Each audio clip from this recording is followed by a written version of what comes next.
Okay. Are you wanting to share your screen for your presentation, or do you want me to do it?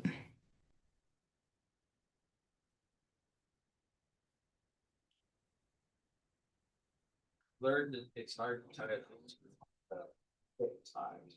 Has to be. It's got to be a silk tie. Yeah. But I've always found a way to be much more.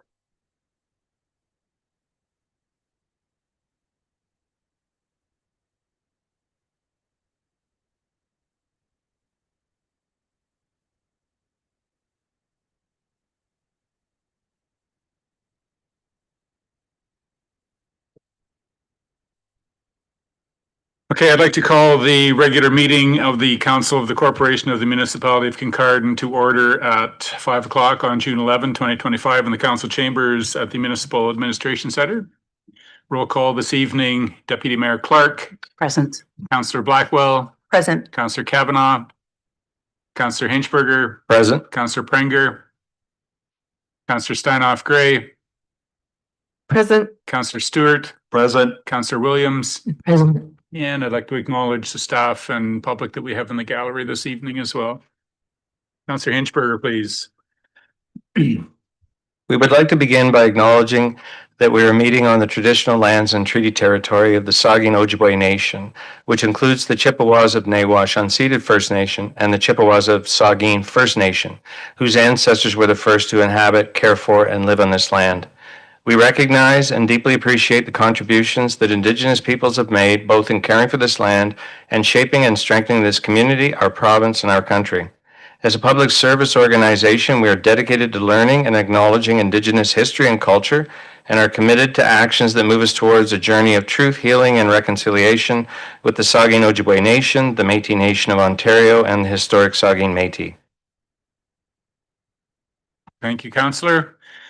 Are there any amendments, additions, or deletions to or from the agenda that council members would like to propose this evening?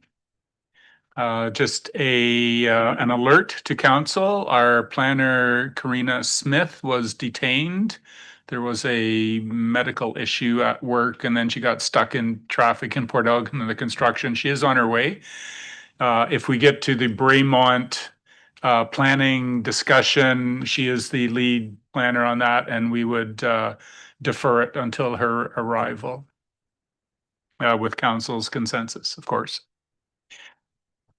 As always, I'd like to remind you to disclose any pecuniary interest now or as it arises in the meeting and the general nature thereof. So we need a mover and seconder that the minutes of the council meetings held May 28, 2025 be adopted as printed, moved by Councillors Stewart and Williams. All in favor? That's carried.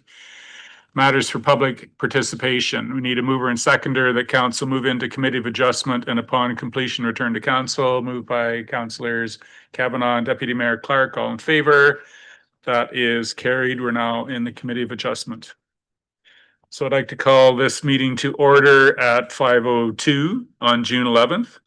Remind you once again of your responsibility for pecuniary interest. And we need a mover and seconder that the minutes of the Committee of Adjustment meeting held May 14, 2025 be adopted as printed, moved by Councillors Blackwell and Hinchberger. All in favor? That's carried. All right, we have a minor variation or minor variance application this evening from Donna Lee and Jeffrey Leteau, 773 Concession 6, former Bruce Township. This is a hearing under the public or under the Planning Act. So if anyone from the public is interested, there is an email to send to the county. Is there a sheet out in the entrance as well too? Yes. That anyone can sign if they would like to be apprised of the status of this hearing. First, we'll receive a report from planning staff, then the council members will have an opportunity to ask technical questions. Then we'll hear from anyone in the public who may have submitted, who would like to submit comments. Members of the public are advised the right to appeal is limited to specified persons and public bodies. It's kind of limited, so you have to sign the sheet. After we've heard from the public, the committee will discuss and consider a recommendation on this application. So I now declare the hearing open, and I will ask planner Britt Greg Wallace to present the application. Britt, welcome this evening.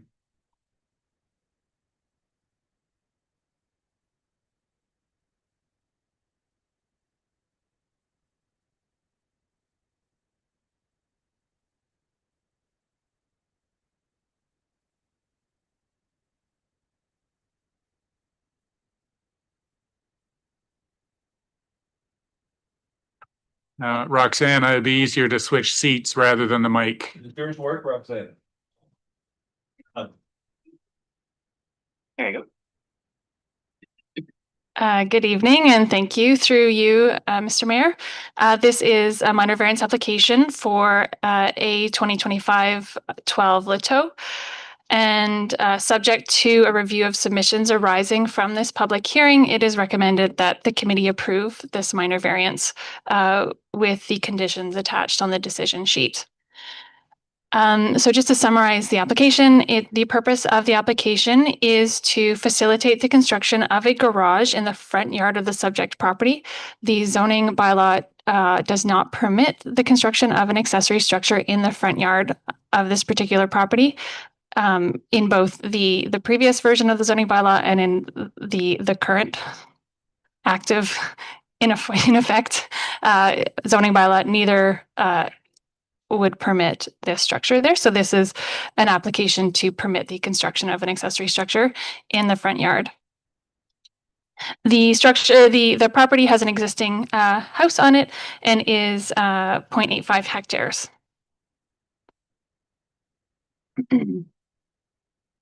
So as you know, there are 4 tests for a minor variance. And the first one is that the variance maintain the intent and purpose of the official plan. In this case, planning recommends that the intent and purpose of the official plan was maintained. Permitted uses on this parcel include residential, and this is an accessory use to a residential use. The second test is that the variance maintain the intent and purpose of the zoning bylaw. Planning has found that it does maintain the purpose and intent of the zoning bylaw. As I said, under both the previous and the current zoning bylaw, there are a number of factors that were considered: the existing septic system, the increased setback of the main dwelling from the road, and the location of this particular structure is far exceeds the setback that's required for any structure on this property. In addition to which, there are some trees that are planted, so there's a visual screening from the road. The application was found to be desirable for the appropriate development of the land. As mentioned, the existing dwelling and the septic system and the configuration of the lot limit the locations for an accessory structure in terms of maintenance and snow clearing, without encroaching into the minimum setback for the front lot line.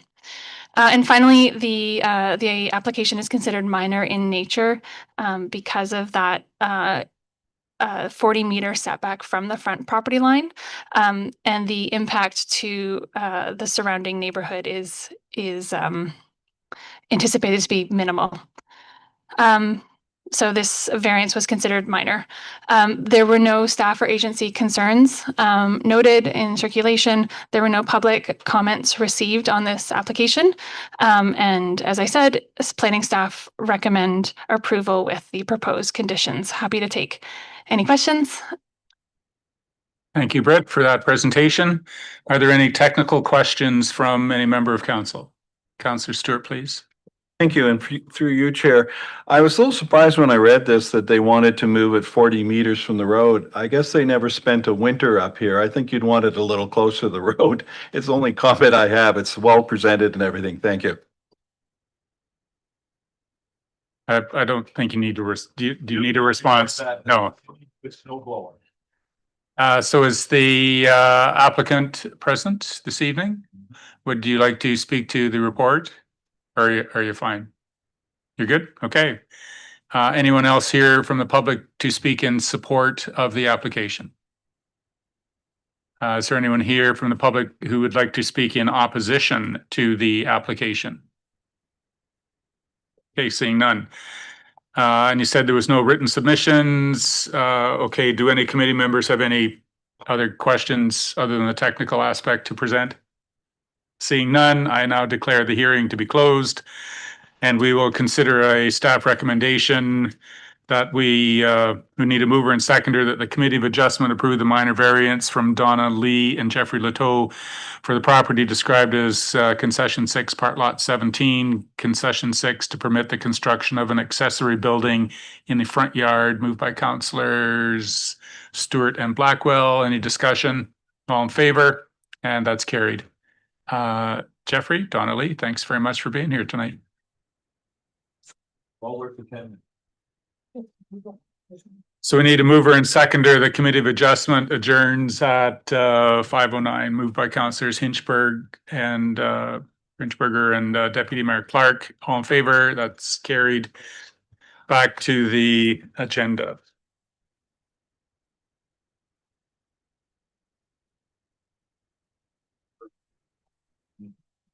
Okay, with council concurrence, our planner Karina Smith is not here. We can defer this until her arrival.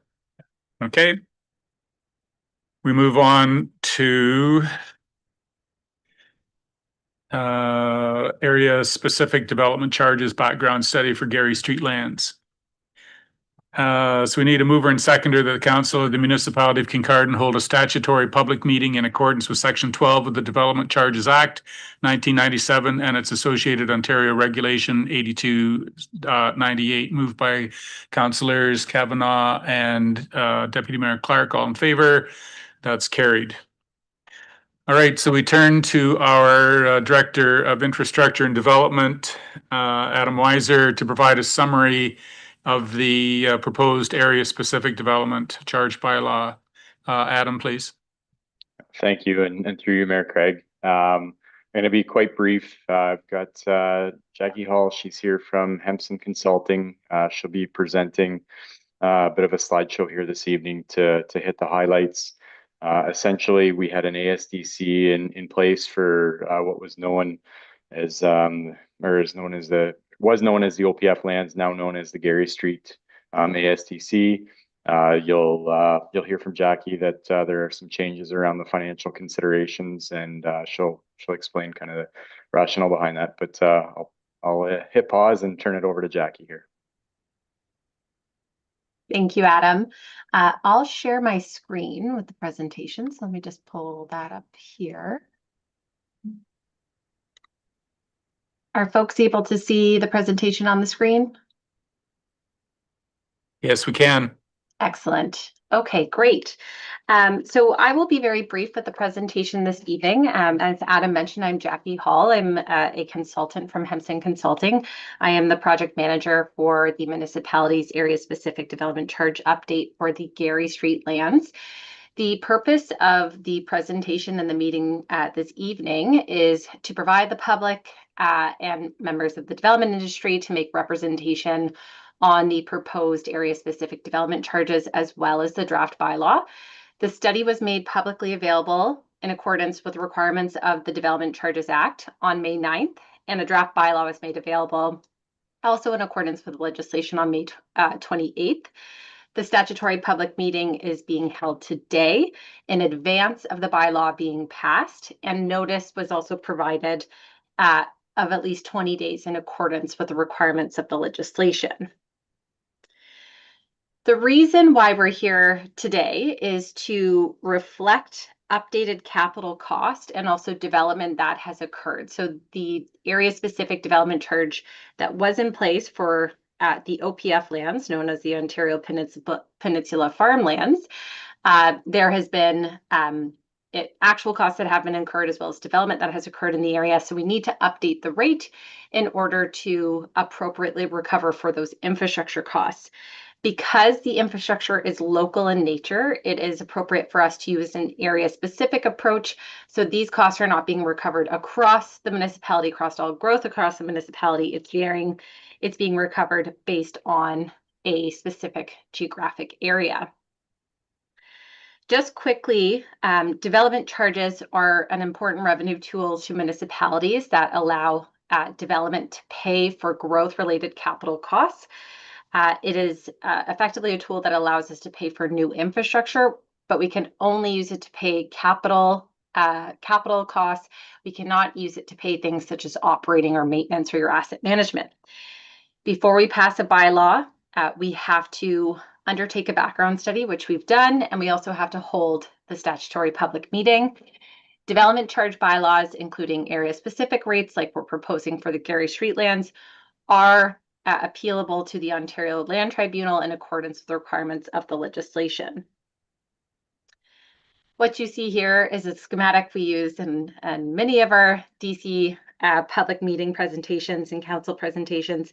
It effectively just shows what the legislation requires us to do in order to calculate the rates. And I'll go through these steps in the next couple of slides.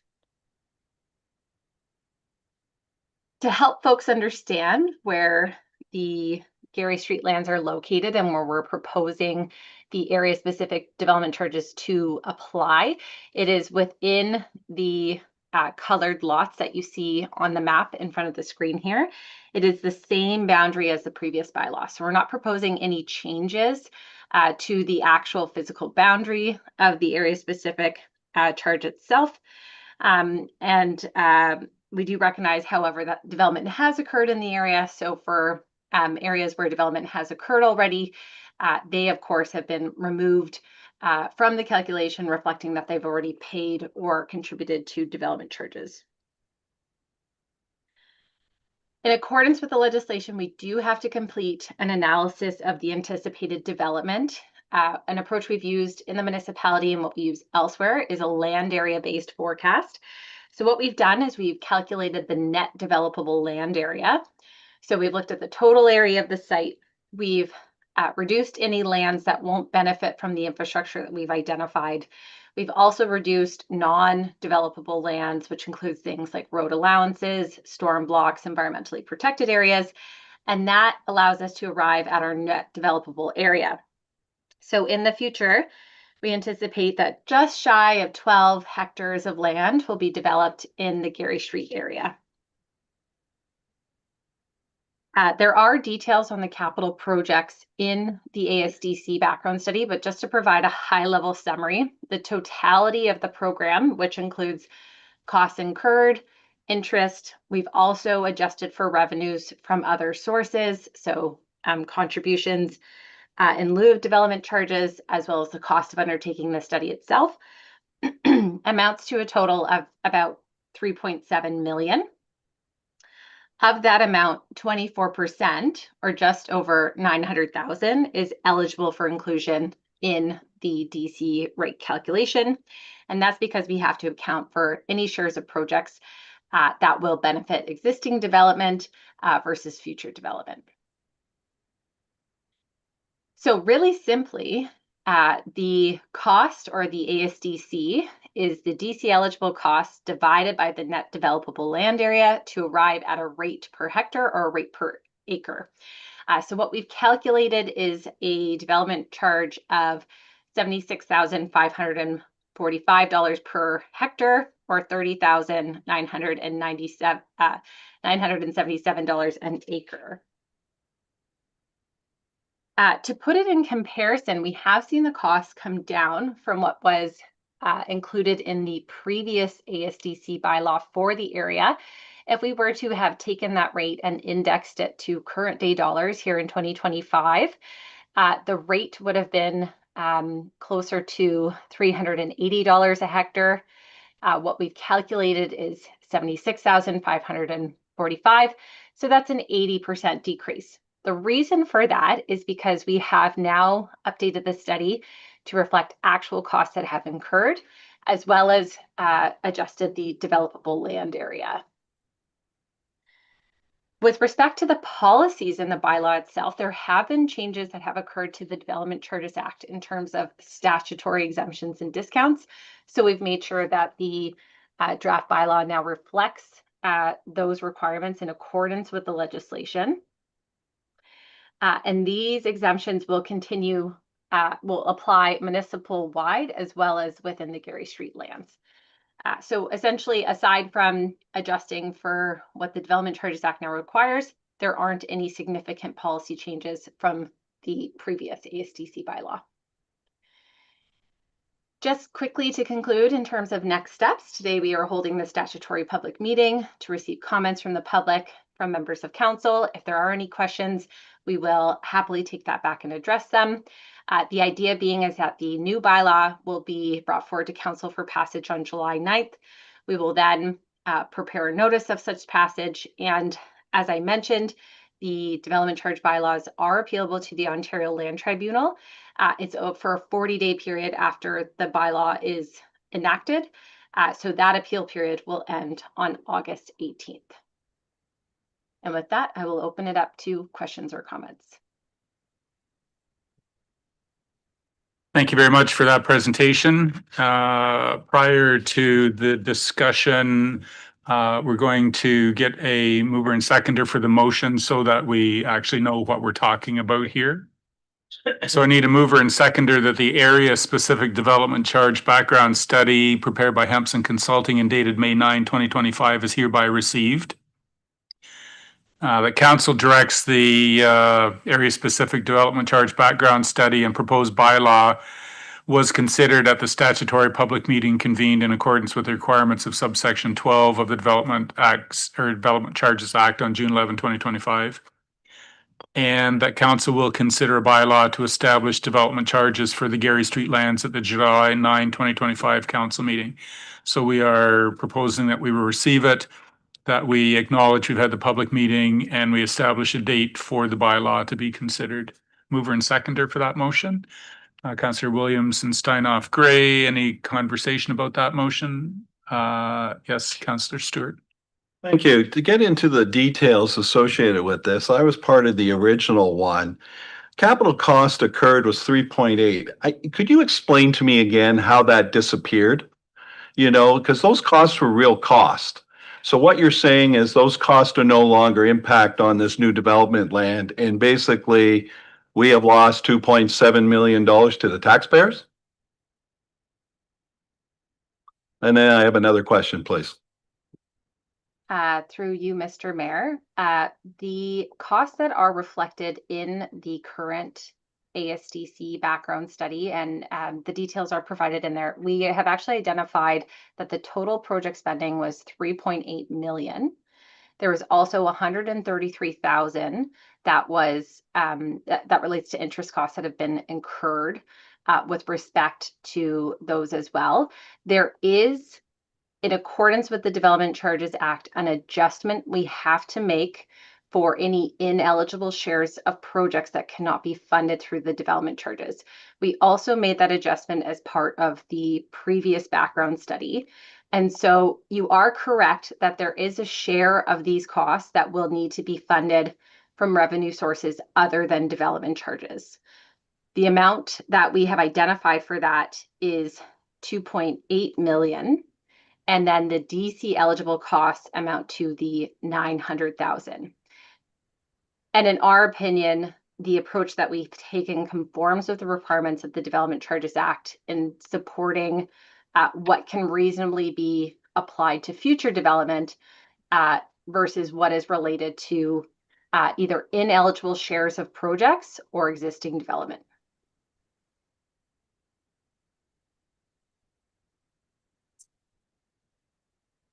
Pardon me?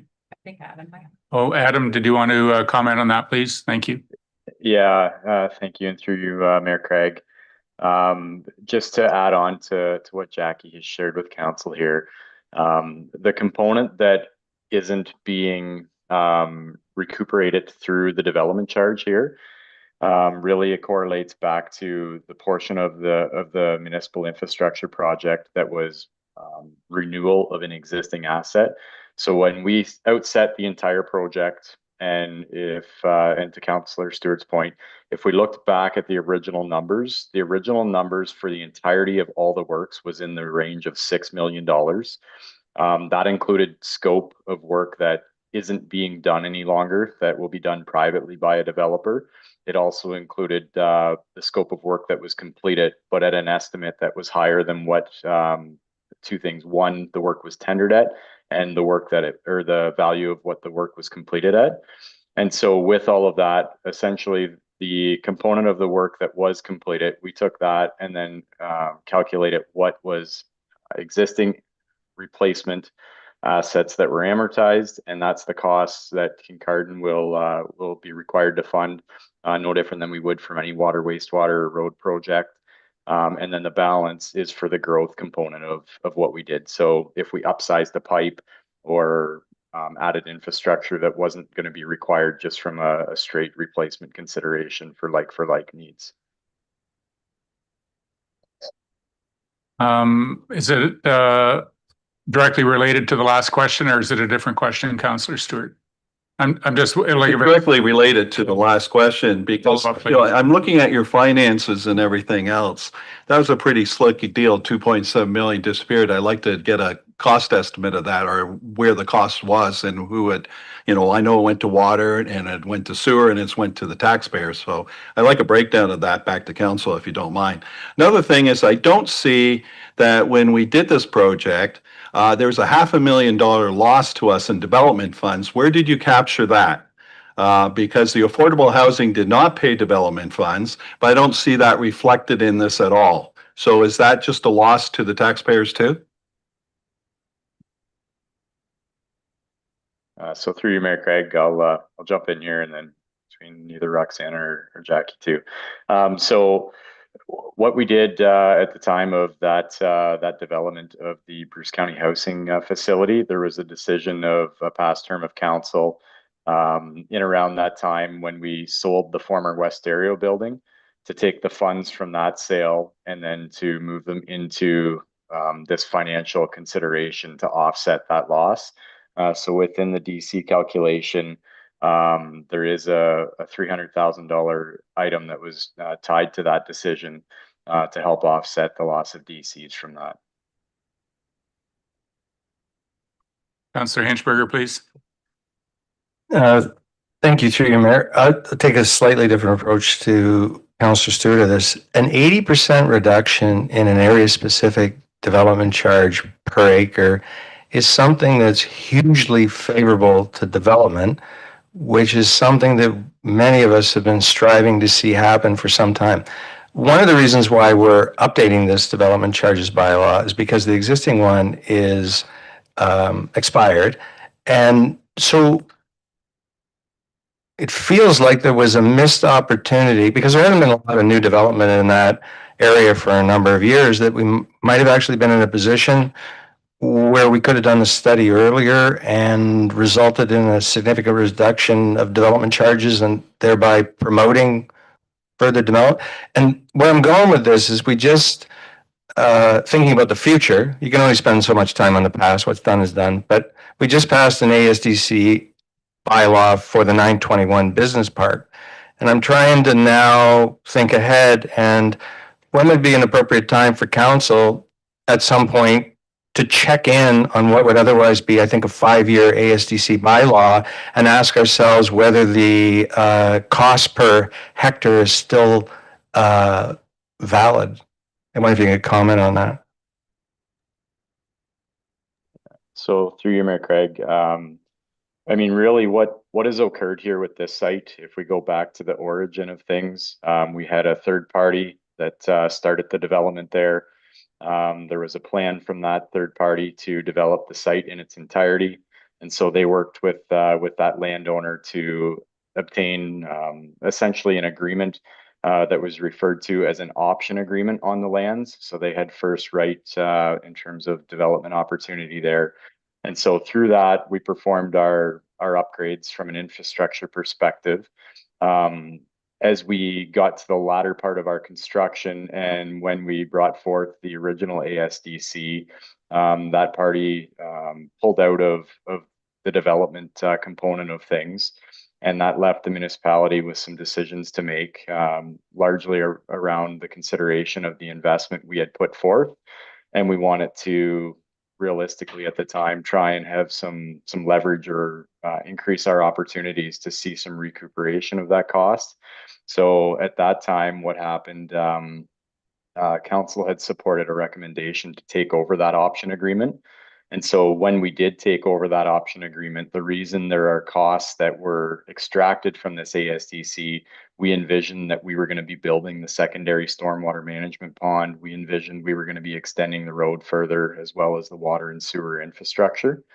And so at the expiration of that option agreement, the current landowner came in near the end of that and started working with Ontario Peninsula Farms and negotiated a purchase and sale agreement, and therefore took over the ownership of those lands. And so at that time, and through this update of this ASDC, the recognition that we no longer needed to be the ones to extend that infrastructure or construct it was a reality. So we've extracted that from this. So to your point, I agree.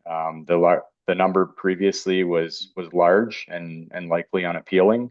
This is certainly more attractive, but there were certainly a number of circumstances that led us, kind of through that. And I think as we advanced through that and up to this point, they were good decisions. While there isn't development yet, there is an active planning application from the current landowner, and hopefully we see something come to fruition. And with the potential update and reduction in this ASDC, it hopefully will be more attractive for them. Yeah, you may, it would be unlikely to see a significant reduction like that. We did see a small reduction at 9 and 21, but it based on different circumstances, as Adam has pointed out. Yes, please go ahead. Thank you. So a couple of things I thought I heard in language that works better for me is that originally some of the capital costs, we thought more of them were actually new capital than it turned out to be. And there's some capital rehabilitation and replacement, which is stuff that should be covered under either in this case, probably water, wastewater reserve fund. The other, which was, I got a question for the administration. First one. What I thought I heard was that in some ways, even though the ASDC charges are lower, people proponents out there developing, they'll end up paying a large portion of these development costs on their own. It won't be like the municipality does it and then it's recuperated. And then you answer that one, and then I'd like to know about communication, because I think in some ways this might be pretty profound for the community that might be interested in doing something in that business park, and we should definitely communicate that. Adam, please. Or Jackie. Yep, go ahead. Adam, I can start, and if you have anything to add. So through you, Mr. Mayor, those are great questions. So, and what Adam was saying as well is that there are, as part of development agreements, developers are responsible for certain types of infrastructure. So we often refer to them as local improvements that are set out in the local service guidelines. So internal roads, some of the internal water wastewater infrastructure, those costs are a developer responsibility. So as we continued to move through the process of looking at the development potential for the Garry Street lands and understanding the infrastructure needs and requirements, some of the infrastructure needs that we previously thought were not a local service requirement are now going to be the responsibility of the developer. And then further to your point as well, anything that is a asset management component, or what we call an operating component, that cannot be funded through the Development Charges Act. So it will be funded through sources such as the utility rates, so water, wastewater rates, or property taxes if it's related to roads infrastructure. Does that help provide clarification on the question? Thank you, it did, but then I would have a question for the administration about what channels are we going to use to make this is fairly substantial, it seems to me, and something you wouldn't necessarily cover in council highlights. So what's the plan of the administration? So through you, Mr. Mayor, for communications, so this would be an item of council. This, as it gets completed and this is finalized, we would update our development team and internally. And then once this comes into effect, if it comes into effect as planned, it's part of information that we can share with developers that are interested and share across the county as well. I'm not certain if you're asking if there should be a communication strategy specific to this development charges potential change, but happy to talk about that. The bylaw won't come into effect anyway till July 9. There's opportunity for staff to offer some options or, information about what the communication reach would look like. Councillor Blackwell, please. Thank you. Through you, I think one of my questions is just this, the area specific development charges will be in addition to our regular development charges for this area. So there will be some other opportunities to support the growth there.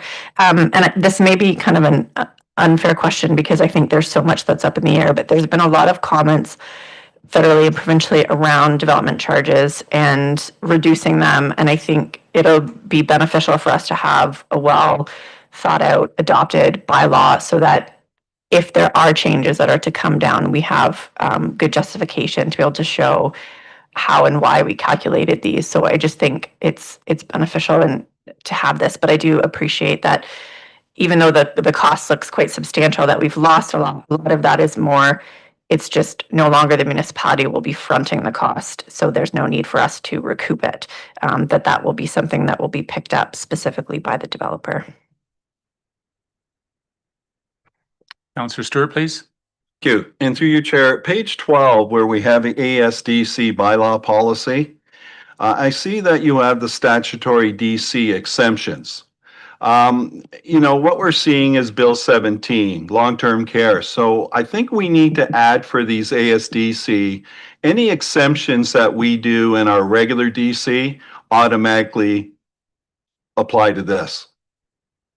Because I don't want to come back and change this all the time, because it'd be sort of silly if we have exemptions in the DC and it doesn't cover under ASDC. So is that possible? Yes, through you, Mr. Mayor, and that is also an excellent question. When there are legislative changes made through the Development Charges Act, I will note that it supersedes any bylaw that is currently in force. So in the event that we had passed this bylaw prior to Bill 17 receiving royal assent, which was on June 5th, and we did not mention long-term care would automatically receive that exemption for both the ASDC as well as the municipal-wide bylaw. Because we know that that the bill has received royal assent, we can certainly make reference to it. But to your point, Councillor, one thing that we're seeing is a rapid number of changes to the Development Charges Act. And oftentimes municipalities are struggling to appropriately reference the exemptions in the bylaw itself. So you'll note in the draft bylaw, in many instances, we have simply referred to the appropriate section of the Development Charges Act or to the appropriate definitions, recognizing that we are seeing a number of changes that are happening at a fairly rapid pace. And that would be to avoid that issue of having to reopen your bylaw if there was ever something in it that contradicted what the legislation said. Councillor Stewart, please. Thank you. I don't think you quite got the whole message. I'm just not talking about Bill 17. I'm talking about any exceptions that we do in our DC, whether it's legislator or our approval, should automatically be exempt in this ASDC. So I don't think you covered that. You covered the legislation one very well, but we might be starting to introduce a lot of exceptions, and we just want to make sure that we're covered in this so we don't have a problem if we're developing a piece of property over there that they get exempt from our DCs, but they don't get exempt from this. So are we going to make sure that that's in the clause? Thank you. Yes, through you, Mr. Mayor, and apologies for that. You're correct. I was just focusing on the statutory exemptions. So the municipality does have a handful of what we call discretionary or non-statutory exemptions. So the small retail commercial buildings is one example that just comes to mind. You are correct that that is not currently in the ASDC bylaw for the Gary Street lands. Part of it is because of the type of development that we were anticipating in the area, but we can certainly take that back and discuss. And if it is appropriate to apply that policy also here as well, we certainly will do that. Thank you. So as well as a council decision. This is also a public hearing. So are there any presentations from the public in support or in opposition to the report that we've heard this evening? Okay, seeing none. Anything else from council? So we have a motion on the floor to receive the report, to acknowledge this public meeting, and to establish July 9th as timeframe to consider the bylaw. All in favor of the motion? And that's carried. All right, we will go backwards to item number 5.2 on our agenda, the Bremont Kincardine Corporation application. Karina, welcome.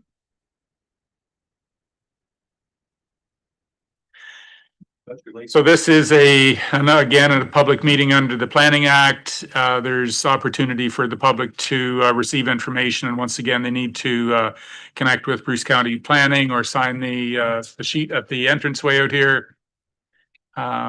Once again, you have the right to appeal, but it's limited to specified persons and public bodies as defined in the Act. So I'll declare the public meeting open and ask Karina Smith to present the application. Ms. Smith, welcome. Thank you. Do you need like a donut or something to get you over the? Good, thank you. Good to go? Thank you for accommodating the adjustment in the schedule today. So I am presenting an information report for council this evening for a draft plan of subdivision, which has been submitted to facilitate the development of a 322 unit residential plan of subdivision. And that would include a mix of residential uses, including townhouse units, quadruplexes, and apartment units. The applicants also submitted a local official plan to redesignate the lands from future development to residential, and the zoning bylaw amendment application has also been submitted to rezone the lands from planned development to residential 3 special and residential 4 special. The purpose of this public meeting today is to inform council of this proposal and to get feedback from council and the public.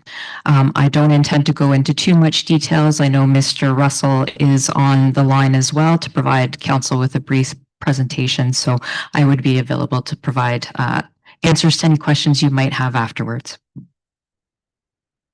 Okay, thank you so much, Karina. So, Mr. Russell, you're online with us now? Here we go. Thank you very much. Welcome, sir. Yeah, good evening. And welcome to Municipal Council this evening. We look forward to your report on this planning application. Great, thank you. As Ms. Smith stated, my name is Rob Russell. I am a planning consultant on behalf of Bremont Kincardine Holdings. I had provided a presentation. I'm not sure if it's easier for staff there to bring it up if I share my screen. I don't know what the preferred option is. I was just informed if you can share your screen, it's easier for you to advance as needed, Mr. Russell. Sure. Yes. And I will get this ready. Okay.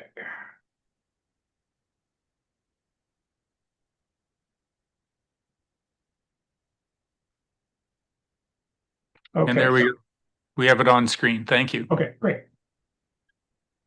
So the application, as Ms. Smith stated, involves an official plan amendment, a zoning bylaw amendment, and a plan of subdivision at this point. The location is 1494 Highway 21. However, that address also applies to a different property as well when you look it up online. But the legal description is part of lots 1 and 2, concession 2. I'll move on to the next slide. Here's the aerial photo with the context. So the entire site area is outlined in the red. So that's the entire property that's owned by Bremont Holdings. This is on the southeast side of Highway 21. It has a little bit of, the mapping's a little bit off here. It doesn't quite actually touch Kincardine Avenue, but it is close. The south property boundary is pretty much based on the Penetangor River, and the north property boundary and the rest of them are as per the original farm surveys. The property does have, as I mentioned, the Penetangor River at the south side. There's another tributary to it that runs generally at the north edge of the farmer's field. There is a bit of a grade differential that drops down towards that river there. So there is obviously some natural features, as you can see on the property. There's some wooded areas, there's both rivers. And what we're proposing to develop is essentially this farm field in the middle, the area that has been under active agriculture for quite some time. In terms of the broader context, this is on the east side of the settlement area. And as the town grows, as the community grows to the east, obviously it can't grow to the west. As it grows to the east, these are the lands that have already been identified in the official plan for future development. So here is a quick summary of what we are proposing. As you can see here, it might be a little difficult to see at the scale, but this is the development area in the middle where we've drawn out the lots and the blocks, and you can see a large area where that environmental area is to effectively the north, because this drawing is rotated a bit, with the Penetangor, the main branch of it along the south side here, and this area here will be valley lands associated with that river. What we're proposing in the plan includes one highway access to Highway 21, and this would continue all the way through the property to the east and provide access to other lands that are designated for future development, but are effectively landlocked because of the Penetangor River. The properties themselves have frontage on Kincardine Avenue, but they can't easily get a road there without crossing the river. So this property is a kind of a key property in terms of any of the future development to the east. That has already been designated in the plan. So the entire property is roughly 28.9 hectares, but we're only developing 7.4 hectares, which is this area in the middle. This represents an overall average density of 43 units per hectare. And that's comprised of, there's 50 freehold townhome units that will be on the proposed public roads within 10 blocks.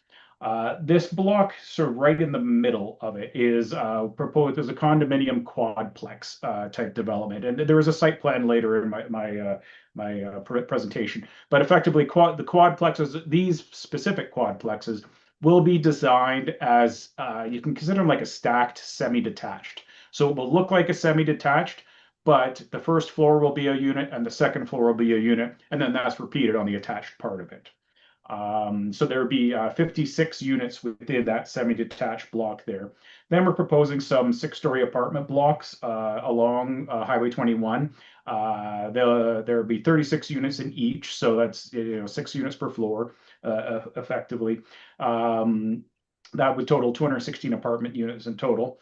Plus, there's a standalone commercial building, which would be neighborhood commercial type uses. It wouldn't be direct competition to the established commercial areas to the north, with the larger format commercial, like the Canadian Tire and the stores that are up there. So this would be more the neighborhood level of commercial type uses. And that is, at this stage, we're predicting that'll be somewhere in like about 1,900 square meters of GFA.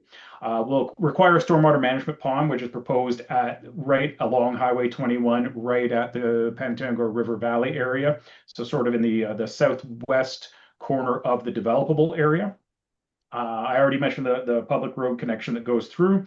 And then just highlighting again, there is going to be 21 hectares of open space that will be left over after this plan is developed.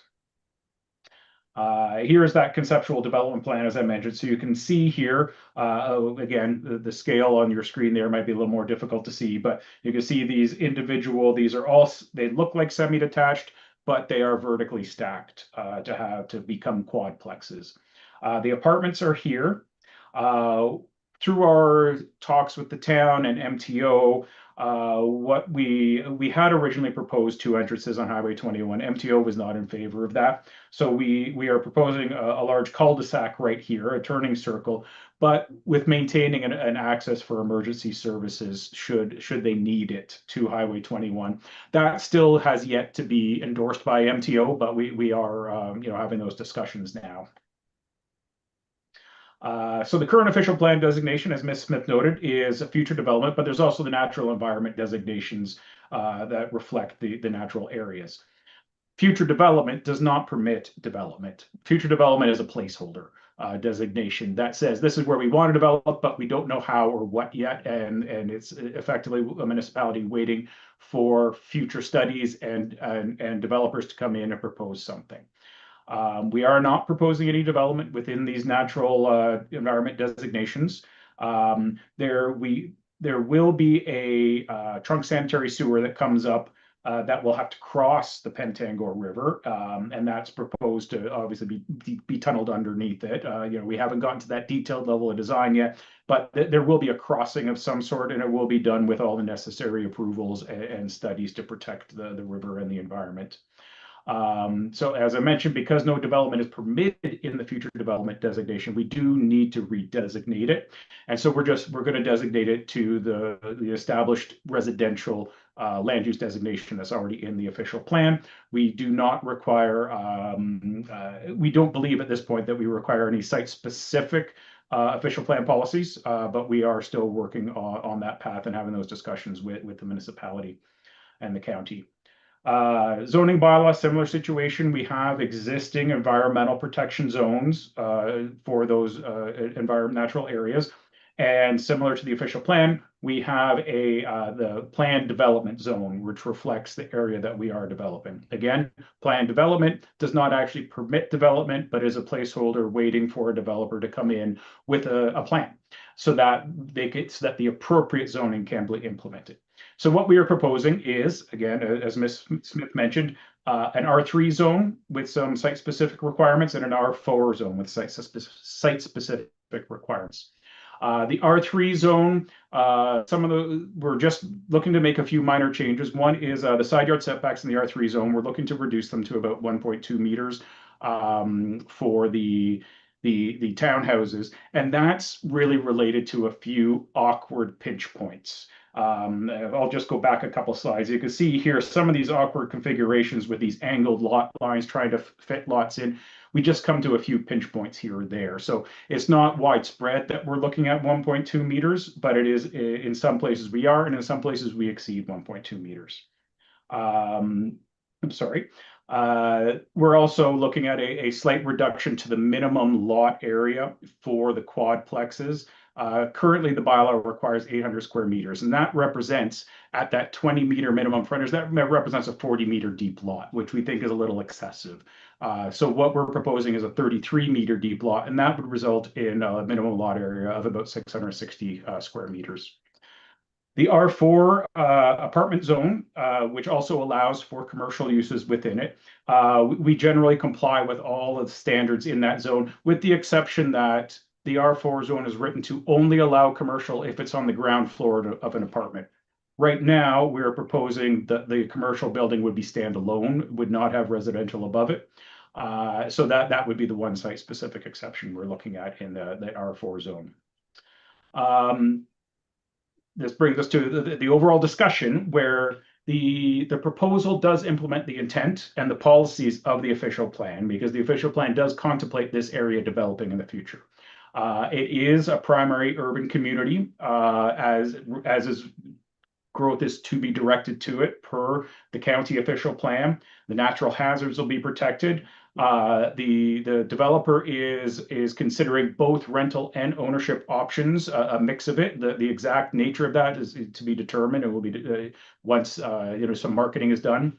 And it's intended that these units would meet the price needs of the local population. But again, we are still very early in the game, and we can't really establish what those prices are at this point. It meets the intent of the Kincardine official plan. Again, the density that we're proposing would equal 99 people per hectare, as per the number of people per unit per the most recent census. And that is transit supportive as per the MTO guidelines. So this would be, certainly would be a boost to the transit system and transit availability. It conforms with the residential land use policies. So we are within the established density policies of that residential designation. It is the logical extension and future growth of the municipality. As I said, it grows to the east. This is the next step in that direction.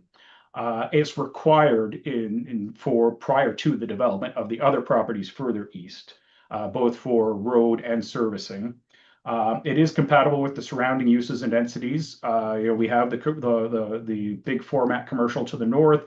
So we already have intensive type uses all along Highway 21 in this area, and a provincial highway is a great area for more intense type uses.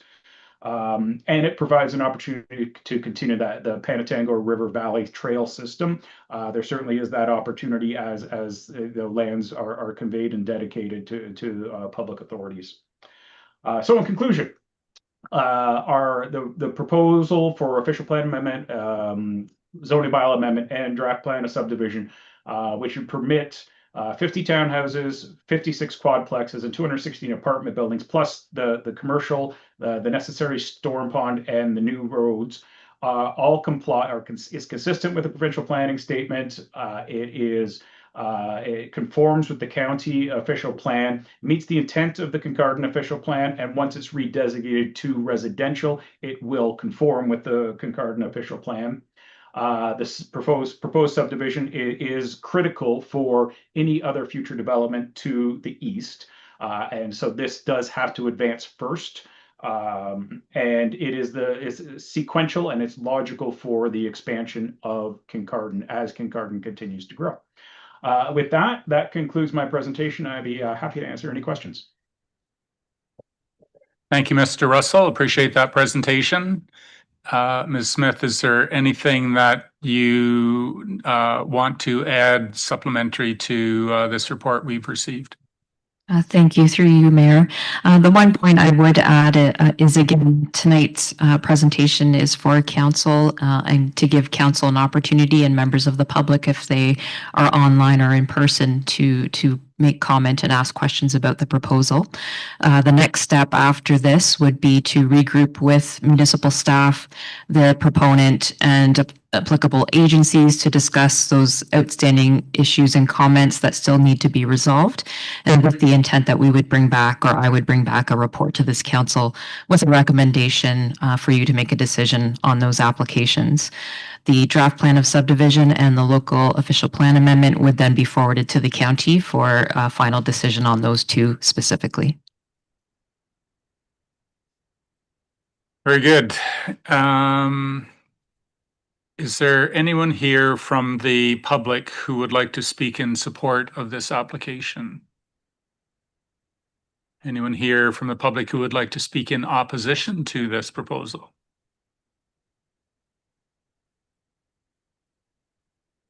Yes, do I see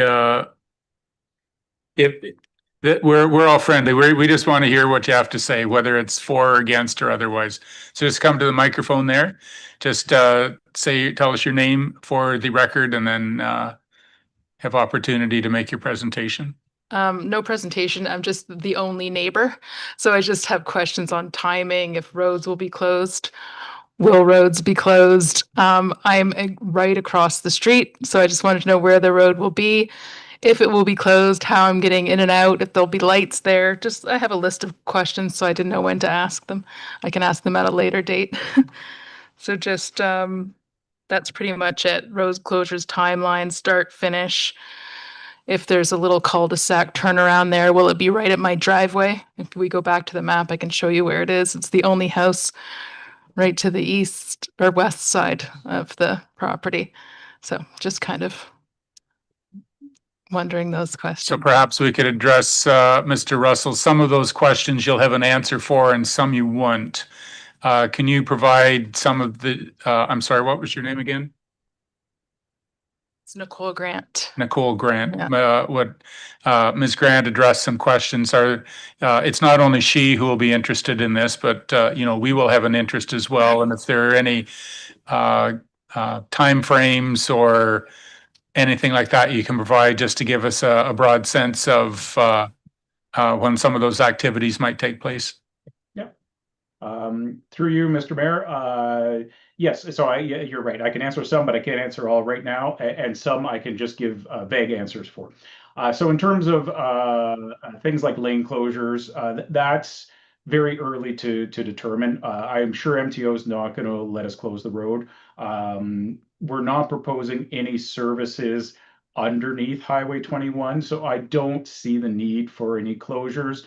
Of course, when the intersection is constructed for the new road, yes, there'll be some traffic impact right there at that point. But again, the nature of it and what kinds of closures would be determined once we get to a detailed design stage. As for timing, we are, hoping to have approval soon with marketing to start later this year. Potentially construction as early as next spring. The farmers already got crops on there. We're going to let them continue through, and starting earthworks in the fall is possible, but it's not always a good idea given erosion and sediment control issues over the winter period. So it's often not recommended. But again, yeah, we'd be looking at, and realistically, I don't think we'd have approval to start any grading by the fall. But next year we could potentially be, but it could also be a year later. A lot of it will depend on marketing and pre-sales once we get draft approval and the owner's allowed to enter sales. That will drive a lot of the timing, in my opinion. But so yes, we are targeting next year, but it's not a guarantee that we would start things next year. So I'll direct a question to our planner, Ms. Smith. In the event that Ms. Grant has some more questions, she's able to connect with Bruce County Planning to receive answers to some of those more questions. Yes, through you, Mayor, happy to connect with Nicole and answer any questions that she might have. I also received a query through email. A person on Hunter Street, they're directly across from the proposed site, and they were questioning the construction, all the associated challenges that go with that. There's a number of people that walk along the highway to get to Sobeys, and so maybe I'll start with the question. We are desiring to make this community one that connects well with other areas. I know that many council members and myself, we like the idea of sidewalks and not having to drive every place if we can manage. Are there specific plans to support like a mobile passively is that the word? Active transportation, not passively active. That doesn't make sense. Active transportation within the subdivision plan. Mr. Russell, please. Yes, to you, Mr. Mayor, it is, yes, there are sidewalks proposed on all of the roads internal to the subdivision. We have not engaged with MTO about anything within their right of way, and I don't know that they would be receptive to anything, but within the subdivision, yes. And those will connect with the future developments to the east as well. Councillor Stanoff-Gray, please.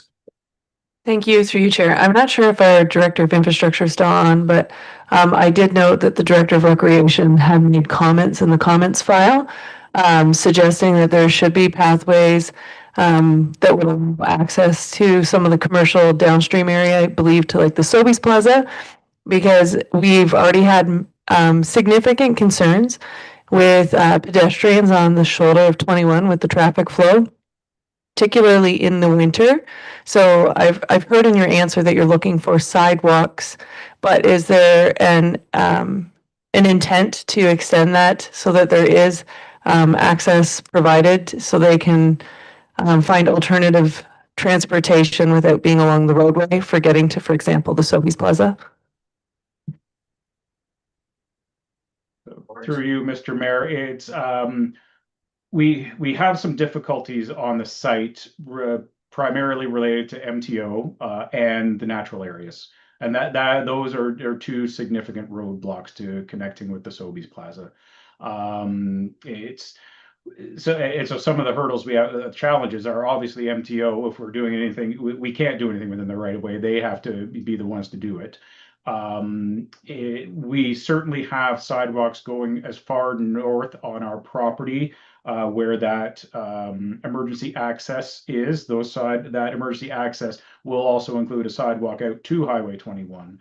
Or a path that's walkable, because it will have to be, it will have to be accessible to emergency vehicles. So it would be effectively walkable. But the question is how do we cross then the tributary to the river? How do we get through the environmental zone lands? Some of the considerations of that is not just crossing the environmental lands. If we start doing any development in there, the Ministry of Citizenship and Culture, or whatever they're called now, but the archaeological requirements are we would have to test pit that entire 21 hectares of forested land if we're going to do any development in there. The fact that it's protected under the EP zoning allows us to reduce the amount of archaeological effort, but it is we would have to start digging pits everywhere within that land in order to get clearance from the province on the archaeological side, but also from SON as well, to do any type of development, like even just a trail that goes through the environmental zoned areas. So my recommendation is bringing MTO to the table and getting them to put something in their right of way. I think that is, based on these constraints that we have here, that is your best option. Councillor, follow up, please. Yeah, just to follow up, and it's not actually for a presenter, just for a CIO. I think that given the fact that they sound like they have an aggressive timeline, I think that having staff look at how we would provide alternative path would be something worthwhile in consideration to this, because there have been significant concerns on that highway with pedestrians. Councillor Hinchberger, please. Thank you, through you, Mayor. A few items there. To Councillor Steinhoff-Gray's viewpoint, I'm seeing this issue in my head about who has jurisdiction over what is currently Highway 21 between Kincardine Avenue and Highway 9 is slowly coming into the picture. I have a question about the site plan. It refers to Block 16, the walkway. I couldn't find it on one drawing I was looking at. Is that the thing that runs around basically the whole perimeter of the proposed development? And then I have some comments related to my feedback. I couldn't find Block 16 in the drawing. So through the mayor to the councillor, it is Block 16 is not effectively, but it is between the quadplex block and the adjacent townhouses. So it's internal to the site and leads from the proposed public road to the buffer along the top of Bank at the north tributary on the site. Okay, thank you. What was I going to say here? Yeah. Oh, it was mentioned in the presentation a number of times that the official plan designates this area as future development, and I think a lot of the crux of this matter is going to come down to whether or not the future is now. I'm for most people who would watch council probably would see me as pro-development generally, but we have several developments in progress that look to be stalled at various stages of completion, and I'm very wary about opening up another one. And I'd also feel better if our downtown core was more vital vitalized than it is now. I don't even think that's a word. But I've become, I admit it, slightly bit jaded over a couple of years of being on council. And if I were to be blunt, I'd put a lot of stock on somebody who could actually finish what they start in a reasonable time frame. And I'm very wary of when I hear the words marketing, because I get the sense that a number of our developments have been relying on upfront sales to fund future completion. And when that doesn't happen, things grind to a halt. So for me, I'm where I would be right now, official plan wise, is I can see a future out there. I just don't know if that future is now. Councillor Stewart, please. Thank you, and through you, Chair. I really like this development, Mr. Russell. I think it's very progressive and everything else. And I hope financially you have enough wear and tear and fortitude to go ahead with it. My only comment would be, and I've dealt with them a few times through the staff and everything, the MTO is not an easy animal to target. And I understand that, that's the only concern I would have for you, trying to deal with the MTO and figure out how to get 300 cars out on the highway every day and back and forth. So good luck, but you do have my support as of today. Thank you. Councillor Blackwell, please. Thank you. Through you, I have a couple of points. First of all, I'd like to thank you for your interest in developing in our neck of the woods. I think it's great that you're looking at a mix of rental ownership options and some different kinds of housing forms than we've seen in other areas. I have 3 points of feedback maybe that I'd like to share. I'll try and be brief. The first is around parkland. So I know that there's no parkland included within the development at all. I would suggest with 322 units, you'd be looking at a population that would account under our Parks and Rec plan at around a minimum of a 1 hectare park. And our Parks and Rec plan also talks around 500 to 800 meters free of major barriers as being able to get to parkland. So if we're going to be putting that many people in an area that's only accessible by vehicle without any kind of their own parkland, I would have some concerns around that based on what we have in our official plan and our Parks and Rec plan. Additionally, I just want to echo the comments around pedestrian and active transportation. I think it's great that there's sidewalks planned for inside of the development, but given the comments kind of around price point and the kind of people that may be in this development, I think it's really critically important that we consider how people are going to get other places. And I just have some concerns around kind of creating a little bit of an island that's not well connected to the rest of our community. The other piece around that maybe is it does state in the official plan, especially around mixed sites that have any kind of commercial elements, that we need to have pedestrian connections. At the bare minimum, I'd like to see some concern or some consideration around connecting to the existing trail network, but certainly beyond that would be lovely. Lastly, the other one that I kind of want to mention was commercial. And so I know that you're asking for a special that would allow for commercial to be separated from the building. And I think in many cases, if we're trying to create like a nice walkable neighborhood, often having the commercial above is better. I also think being right on the highway, whatever commercial ends up there is likely to be accessed by people more than just within the neighborhood. So I'd almost rather see some additional commercial beneath the apartment buildings, recognizing that we are still in need of additional commercial land based on our official plan. The only other, well, I have kind of maybe 2 pieces there. One is we've talked a little bit about emergency access with to Highway 21. My understanding for when the highway is closed, and this is kind of been a debate, is that the highway, when it's closed, would be closed completely to this development, that there would be no way for this development, for anyone within this development to get out if the highway is closed. Given the winter that we've had, that could be a really significant concern if highway is the only access. So I don't know if you've had any conversations with MTO or our staff have any conversations with MTO about what would happen during a road closure, whether people would actually be able to leave or get to their homes in that instance. Would you like to speak to that, CAO or Adam? Or I hear what you're saying. Technically, perhaps. Realistically, not so much. Absolutely.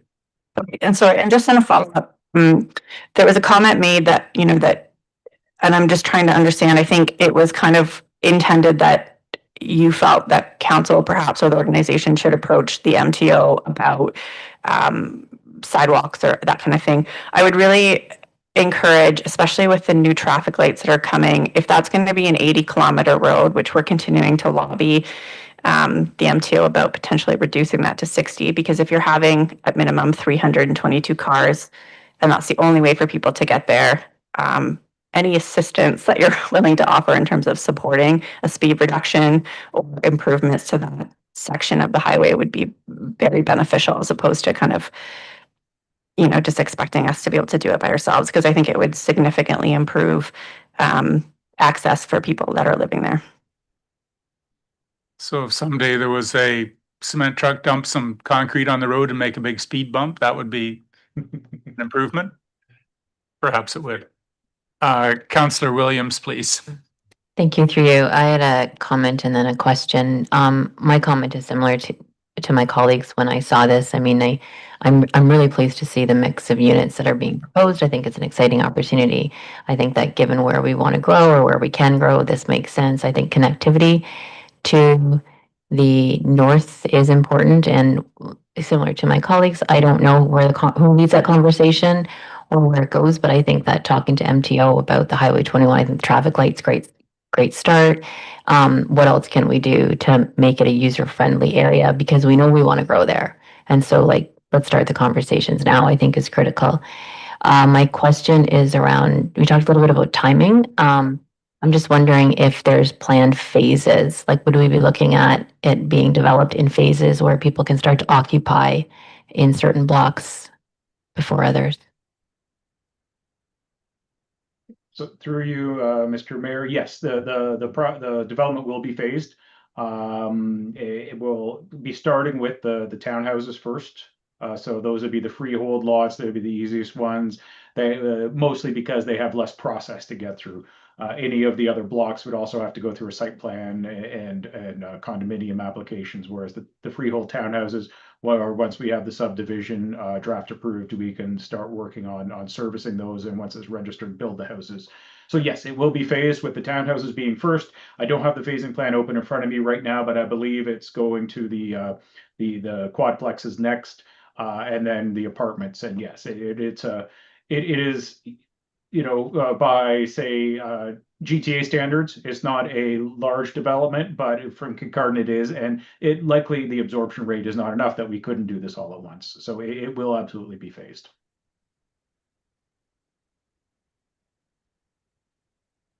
Councillor Steinhoff-Gray, please. Thank you, through you, Chair.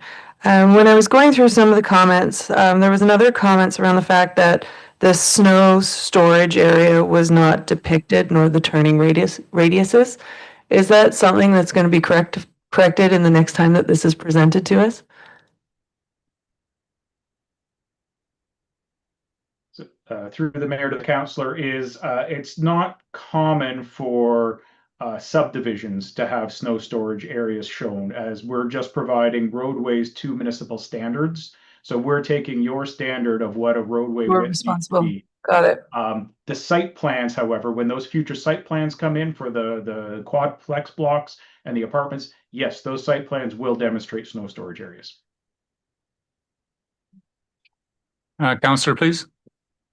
Thank you, through you, Chair. The only other question I was going to ask is, there was a couple comments made, and maybe they've been addressed, so I'm not sure if this would be through Karina or yourself from a response perspective, but they had talked about the slope stability assessment, and there was, I guess, some concerns on whether it seemed like maybe our stormwater was a little too close, the catchment.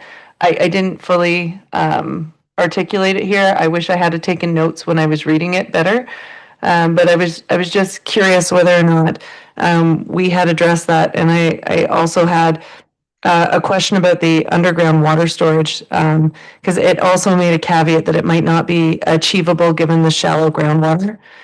So I'd like to understand that better, because one of the concerns that I have is, like, in my opinion, we have had some developments where we've had some adverse effects to neighbors with flooding that wasn't present prior to, based on calculations that all seemed fantastic in the moment when we were looking at it on paper.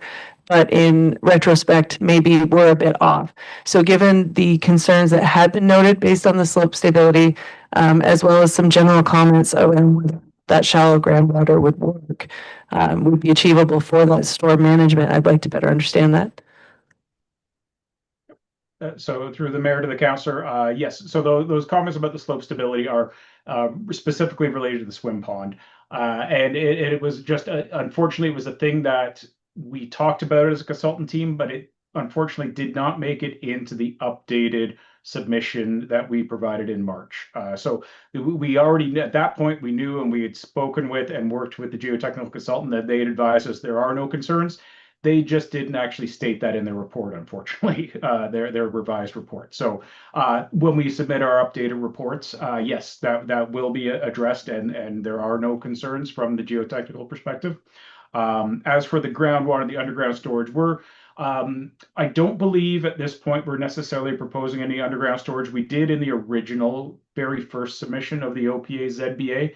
When we didn't have a stormwater pond block at that point. Once we incorporated the stormwater pond block, and I'm just going by memory here, I don't have the functional servicing report open, but I don't believe we're proposing the underground anymore. If we were, it would only be for the site plan style blocks, so the quadplexes and the apartments. Wouldn't be required for the first phase for the townhouses. I would say, and this is me as a non-expert, is this site is perched up higher. This agricultural field, when you drive by it, it's obviously up much higher than the surrounding area and then the rivers. I don't recall how far below ground the water surface is, the groundwater is right now off the top of my head, but generally, when the site is raised like this, it's not that close. But again, I don't believe at this point we are proposing any underground storage or infiltration.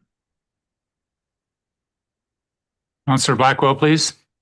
Thank you. Through you, I just have one further question, and this may be directed to our chief building official instead of the applicant. But there's one of the proposals was for like an R4 zone. I'm wondering whether under a new bylaw, a mixed use C8 would be an appropriate usage there to allow, like one of the things that I noticed was how restrictive the commercial was under the local, and whether something like a mixed use zone would make it easier for them to attract commercial tenants.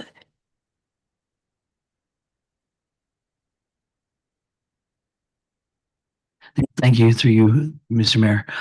Yes, this development was definitely looked at prior to our currently adopted zoning bylaw. And to go with a mixed use, it may have some benefits for this development to look at changing that. And we do have the opportunity at this point that we can go through that. I think we could look at that through the county planner and see if that's more of a viable term, because we do have different zones that do vary a little bit from our previous zoning bylaw. So we can check into that and get back to you. Okay, so we, to round out this discussion, we need a mover and seconder. The council received the draft plan of subdivision 2024-012 local official plan amendment 2023-0009 and zoning amendment bylaw 2023-032 by Braemont Kincardine Corporation for information. Moved by councillors Inchberger and Deputy Mayor Clark. All in favor? And that's carried. Mr. Russell, thank you for being here this evening to present this proposal. As many councillors have stated, and I agree that it is a great time for construction in Kincardine, and we look forward to continued conversations with yourself and the company. Great. Thank you very much. Have a good evening. And thank you to you as well, Karina. Safe home. All right. We have with us this evening Margot Thompson. And Margot will be presenting an update on the Douglas Point decommissioning. Ms. Thompson, welcome. Thank you. Thank you, Mayor and Council, for having me here this evening. My name is Margot Thompson. I'm a Senior Communications Officer with Canadian Nuclear Laboratories. I think some of you will have, some of you recognize me. I was here around the same time last year to share an update on the project. So we came here on an annual basis to make sure we're informing the community and also to facilitate discussion and to remind everybody if you have any questions, it's CNL who you reach out to. We're definitely switching gears here a little bit with my presentation. So, okay, so Canadian Nuclear Laboratories.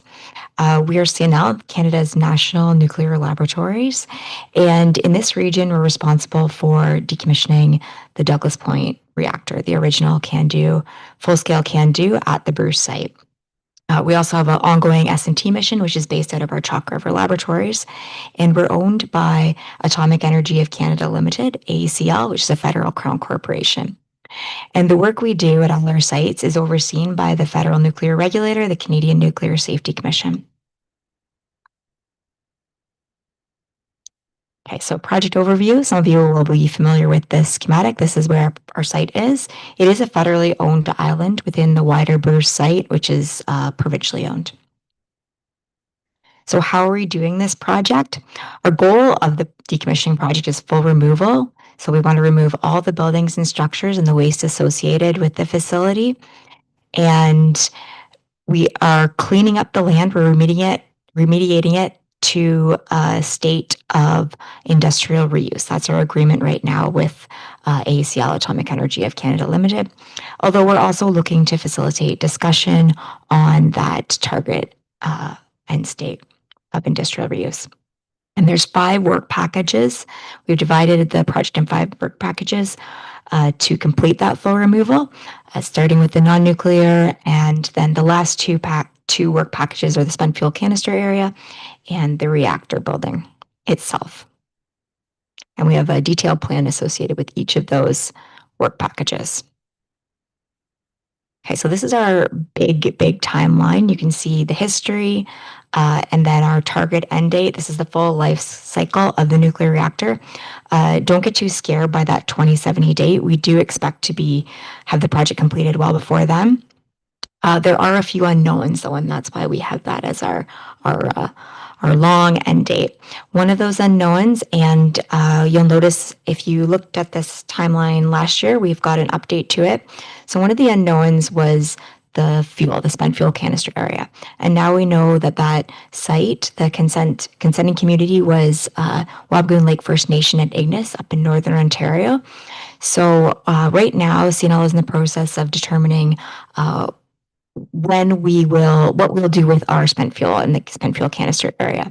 So the 2 options we're considering is keeping it on site or consolidating it at Chalk River before it goes to, eventually it's destined to that NWO DGR. So we're looking at several different factors to make that decision. And one of them is consulting Indigenous nations and the local communities. And that's a process that we're going through, and we hope to have a decision around this by next year. Okay, so where's the waste going? Most of the waste with the project is actually just reusable or recyclable material. I do have some numbers from 2024 of our waste transfers offsite, and they align pretty well with what our projected waste categories were for this project. Okay, recent progress. This is the exciting bit. We've had some dramatic changes at the site in the last year. So we did take down the administration building, which was a very big project. I think for a long time, if you flew over the site, you wouldn't have noticed much going on. But now you can see there's a whole big building gone. And if you look closely at that photo on the right, as we go, the contractors make sure everything is carefully separated into the waste piles. So I think you can see some of those piles will be metal, like scrap metal for recycling. Our most recent project that we're working on this year is the turbine building. So demolition of this building will close out that first decommissioning work package of the non-nuclear buildings. So we're progressing well with that. And if you follow us on social media in the next few weeks, you should see some cool videos associated with this project. We do expect this to be done by the end of the summer as well. Okay, where are we going? Next steps. So if you're looking at that timeline, our next big our work package is the nuclear support buildings. So that's the service building and the reactor building, what we call the reactor building clear out will also happen after the nuclear support buildings. So we're doing all the prep work for that. So sampling, hazardous waste abatement or removal, and electrical and mechanical isolation of the facilities. Okay, so these are just some pictures of some of the reactor work inside the reactor that supports the reactor building clear out. And while we're doing all this, we are also maintaining the facilities that were not in decommissioning mode in what we call a state of storage with surveillance. So even though we're taking buildings down, for instance, we have to repair the reactor roof until it's ready for decommissioning. So that's going to be a project in the next few years. And then last year we completed a sump pump replacement. Just like at your home, you want to make sure you've got a modern sump pump working to make sure you're keeping water diverting away from the facility. Okay, so we do have approval for the first 3 work packages I mentioned. So we have our regulatory approval from the CNSC through our license and through the acceptance of different decommissioning packages for the non-nuclear buildings, the nuclear support buildings, and the reactor building clear out. So that takes us up to 2030. After 2030, well, before 2030, we're going to apply for a license amendment to allow for the decommissioning of the spent fuel canister area and the reactor building dismantling, that external like white dome building. So we also report annually to the CNSC on all the activities that are going on site. So there's 15 safety and control areas that are licensed that we report on. We also share information about the volumes of waste, where they're going, how much, and what kind of waste it is. And then we also report on our Indigenous and public engagement.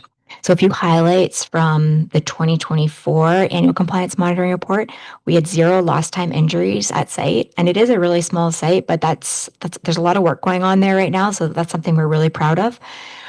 We had a significant hazardous waste reduction campaign, and we also lowered the potential worker dose. So that's really important too, as the workers continue with the decommissioning. One other thing I wanted to mention, as I know it's been an area of interest to the municipality in the past, is the waste transfers. So we had 7 low-level waste transfers off-site and that radioactive waste goes to Chalk River for storage.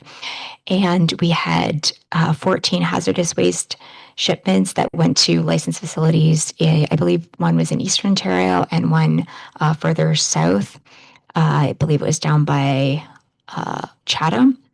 And we had around 25 shipments of recycling material, reuse material, and then around 25 shipments offsite of conventional landfill. So there was a little bit more landfill than we anticipated in other years with the demolition this year of the administration building in the fall.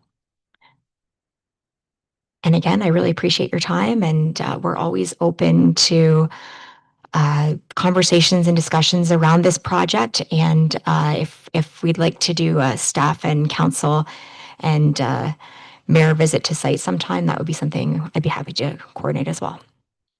Thank you. Thank you, Ms. Thompson. Appreciate the report. Any questions from council members? Bill, go ahead, please. Councillor Stewart. Thank you. You call me Bill too. Through you, Chair.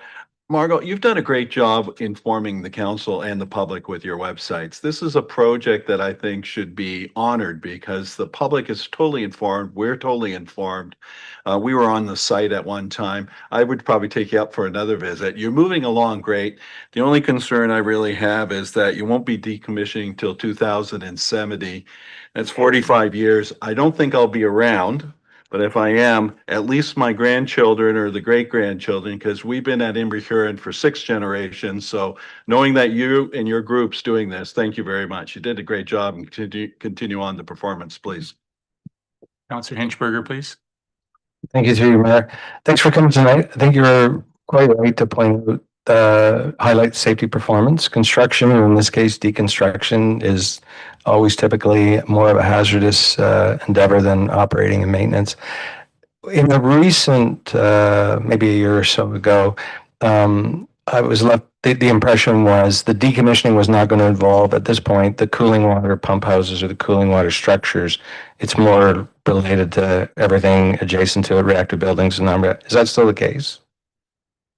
I might have to go back to my, can I use my slideshow again? Storage down, bigness coming. You might want to keep it there. So long story short, I don't think I know exactly which structures you're referring to. So I'll go to the bird's eye view, the schematic. Okay, so They're not actually there. Like, yeah, okay. No, what I mean is in that drawing, because if you, I think if you take the reactor building, west would be heading up, and over to the, up in that area in here, you have the cooling water pump houses and the cooling water structures that were used to supply cooling water, both to Douglas Point and to the, I think the heavy water plant as well, when it was there. And I think it was, when you talked about industrial ready in the future, I just was curious whether that was the state. You're mostly concerned with, ultimately, it's the reactor building and the fuel, but those are the ones you're going to get to last because they're the most troublesome. Okay, I can probably find the answer. Yeah, it could be something. I'm always interested in what plans are being made now as they could relate to a future use of the Bruce site. So, don't worry, it's okay. Don't worry about it. Oh, and that's probably an answer I can get for you. We have my director, the project director, George, was supposed to come with me tonight. He would probably know the answer to that one. Might be above my pay grade. Yeah. So just a question from myself, please. You commented regarding the transfer of any spent fuel or high-level waste consultations with the Indigenous community and the municipality. And I was wondering what sort of consultations like we should be expecting. Your time frame you suggested was in the next year. What sort of consultations should our municipality be expecting that you have suggested? Yeah, well, it'll be really interest led. So it's something that we're open to conversations around exactly what we're proposing. Yeah, it's there. We don't have anything particular in mind. We just want to make sure that that's something that you're aware of so we can start that discussion. So it will be municipal led rather than CNL led. Is that what you just said?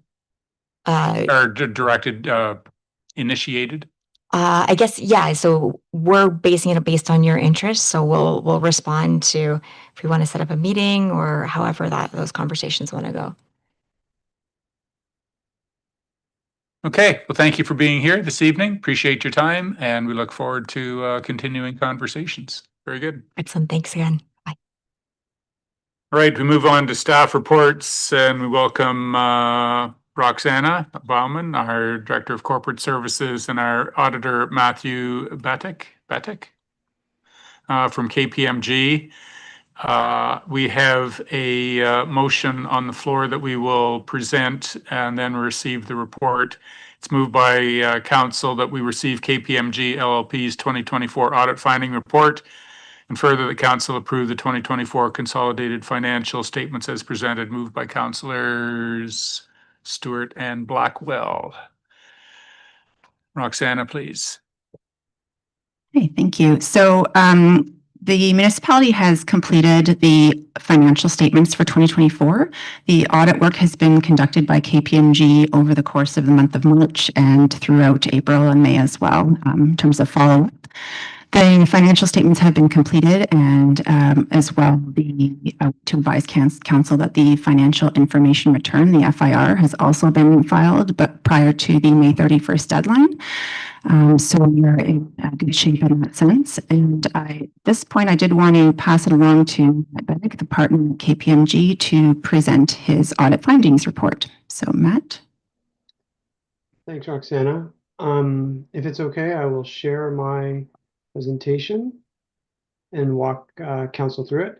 So as introduced, yes, my name is Matthew Beddick. I'm the lead audit partner from KPMG for the audit of the financial statements of the municipality of Kincardine. I want to start off by thanking and acknowledging the assistance we received from staff, Roxana, Shelby, Yuan, and the rest of the municipality team that allowed us to get to this point and complete our work. In the draft materials are the draft financial statements. They are still in draft form because they do require council's approval prior to our issuing our final report. Our final report is the auditor's report. It is a clean audit report. There are no qualifications or modifications, which is something that you should expect. Our presentation was included in the agenda materials, so there's a lot of content in here. I will move through it very, very quickly, but I'm happy to take questions as we go. I'm also happy to take questions at the end.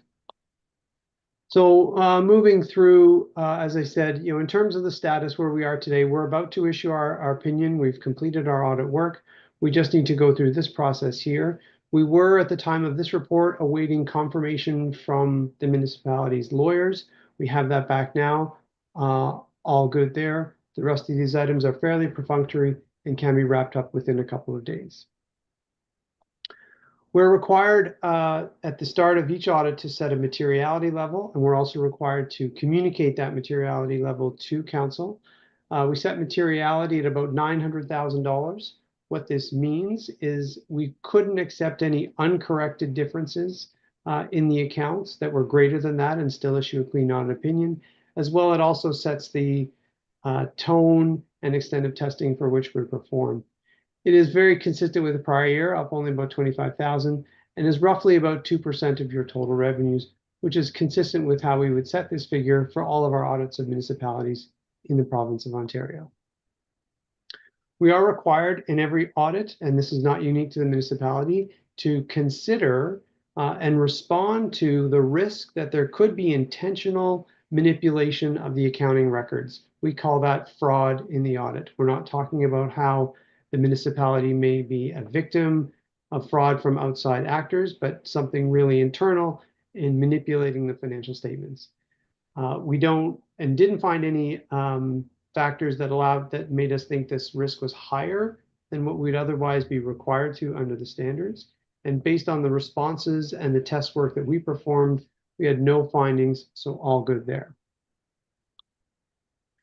Moving into some of the other sections of the audit, these are specific items that we just want to talk about and highlight because they have some complexity or some risk or some things that we think council should understand in reviewing the financial statements. The first deals with obligatory reserve fund revenue and deferred revenue. When we talk about obligatory reserve funds, we're mostly talking about development charge reserve funds. And I know that was a significant discussion earlier in the meeting. What I want to highlight and point out is the financial statements that you have don't show DC revenue as those DCs are collected. DC revenue is recognized as the money is spent. So there's a bit of a mismatch in how that would go. And so it does take an extra step by staff to make sure that those are being recorded in the correct period. So we do look at the DCs that were collected. We also look at the process and the procedures that staff has to relieve those DCs out of the reserve fund to pay for the capital and make sure that that revenue is recognized in the appropriate period. Again, no findings, all good. The tangible capital assets, these are your roads, bridges, buildings, trucks, computer systems, all the assets that the municipality manages. Obviously, this is the largest single item on your financial statements and a significant volume of your activity. So what we do here is we do look at a sample of items that were capitalized during the year to make sure they appropriately meet the test. We also look at how the amortization or the depreciation expenses are recorded on those, and that the useful lives that the municipality is using are consistent with both the usage patterns and those within the sector. All good there. We did identify that there were some minor differences that we found in our testing, well below the materiality figure that we identified before. but we are required to communicate those. And again, those will be cleaned up in due course. All good, no issues. We do mention the fact that the municipality has what we refer to as a post-employment benefit plan. So these are benefits that are allowed to early retirees under certain circumstances, usually for health and dental and life insurance until they reach the OMERS retirement age of 65. The municipality uses a third-party actuary to assist in determining those calculations. We have looked at their work, included it was appropriate. We also note that the municipality has what we refer to as asset retirement obligations. These are primarily for the landfill sites, and it is the future costs for which the landfill sites will be closed, and then the monitoring costs subsequent to that. We're able to look at the the third-party consultants that was used to determining those calculations and made sure everything was in order. Again, all good. The final area I'll talk about here is I just want to identify that we did look at the transaction for the sale of the Bruce Telecom shares and that there was a loss recorded in the financial statements. I want to sort of clarify, what this means. This is what we refer to as an accounting loss and not necessarily equal to the municipality's overall investment. The loss is calculated based on the proceeds less the amount that you recorded the investment at. And that investment was recorded and had increases to it based on the income of Bruce Telecom over the years, reduced by the dividends that were received. But that all was calculated properly. We also note that there's an additional $1 million of proceeds that was expected to be received in 2025. I think 500,000 has already been received. The other 500,000 expected to be received. Those have not been factored in, and that will be reported as a gain in next year's financial statements. Moving right along, there are a couple of new accounting policies that were implemented this year. No issues or concerns there. In terms of the overall financial statement presentation and the form and content of the statements, those are appropriate and consistent with the size and scope of the municipality. This page just has a lot of disclosure matters. These are things that were required as auditors to disclose to council. Again, no matters to report down the list. All good there.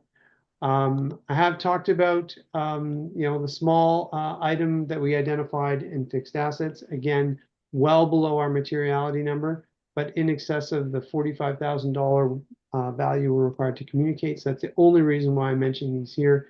Really nothing to be concerned about. In terms of control deficiencies, we did not identify any significant deficiencies, so that is also good. So, think about that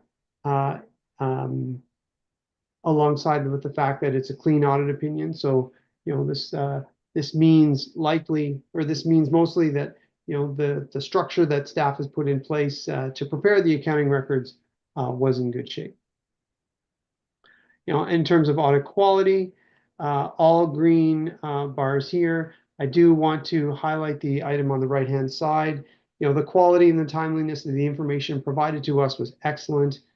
We had no recommendations there, and I think that's something that council should be proud of staff for. We do remain independent of our work, and we provide here a disclosure of the fees for the year. I think that concludes my formal comments. There's some additional appendices. So I will stop sharing and turn the presentation back over to the mayor. Thank you, Michael, or Matthew, sorry, Matthew. Okay. It's okay. I think we as a council would concur that your acknowledgement of our corporate services department is accurate. No matters to report there. They are good.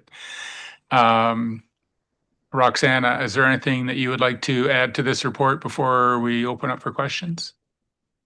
Any questions from council members on the motion that we got here to receive the audit findings and approve the consolidated financial statements? Why am I not surprised? Councillor Stewart, go ahead. No, I'm really impressed. It was a good audit. I'm getting a little tired of what the government's recommending us to do a lot of times, because a lot of it's just a waste of time, takes a lot of our staff time, but it is what it is, and legislation is legislation. The only thing I'd like to know is that, I've looked at the financial statements. We seem to have a surplus. Would that be correct?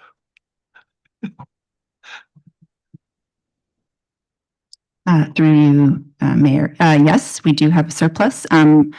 However, the surplus in the financial statements is different from the cash and operating surplus of the municipality. The number of the surplus I didn't include in, however, it is 2.3 million. There are several reasons for that. I can tell you the top 5 reasons if you're interested. The number 1 reason being municipal drains. Time differences associated with when we incur some of the expenses and how they are recorded and then how they are then recovered. So we would have had a operating deficit in previous years resulting from municipal drains, and then now that we've collected some of the grants and funding from the ratepayers, that has put us into a surplus position for this year. 2024. Bank interest earned is another reason. We've had about 340,000 additional interest that was higher than budgeted due to the interest rates, so as we were conservative in our estimates. Fleet maintenance is another area where we had less spending expected in about $200,000. Wages and benefits, we did have some vacancies there that contributed to about 175,000 of the surplus. And the final top 5 was the OPP policing contract, where we had the elimination of the SRO position, which was about 140,000. Follow up, Councillor? For sure. Thank you very much, and through you, Chair. This surplus that we do have, we always have some good discussions. Where were we going to put the surplus and what reserve fund, may I ask? And I know that this thing is always, the financial reports coming from municipalities are always fluid. There's always, something coming later, something added to it later and everything, but it does give us a good point in time right now that we do have some surplus. Now, are you planning to put this in the contingency fund, or are we going to put it in some special reserve fund? There is a policy. I know there's a policy. So that wanders pretty close to the edge of what we're discussing. We're just here to receive it. We're not here to determine, and our corporate services department has policy directing them how they engage with that. So if you smile and nod your head and say, yes, I'm going to follow policy, that's a good answer. One proviso. No, there we go. But through you, Mayor, Yes. Historically, if I remember correctly, in a year, we usually have an agenda item in which that's discussed, and it's for like information purposes. This is where it's going as per policy XYZ. Next meeting. And we can have that, but that's, Do that. I'm not questioning the wisdom of that at all. But that's just not the nature of this motion that was presented. That's all. So. No. So through you, policy stipulates that it's automatically transferred into the contingency reserve. So there really is no reason for a discussion other than if council wanted to put forward some other motion to deviate from the policy, which is, I believe, what happened last year. And then staff came forward with a report to clarify that the cash surplus is a little bit different than the operating surplus. So that's why that came up last year. Otherwise, we would follow the policy in that regard. Oh, CAO. Yes, go ahead. I just wanted to note something that Director Bauman touched on, but didn't spend too much time referencing, but I wanted to congratulate her and her team, as well as thank the audit team, because when she mentioned the fact that the submission to the FIR has been completed by the time of the deadline, which is the end of May, we are one of only 64 municipalities that currently have submitted, of 444 municipalities. Not even all of those would have submitted by the deadline. One of 10 within Southwestern Ontario, which includes 117 municipalities, and certainly the only one in Bruce County.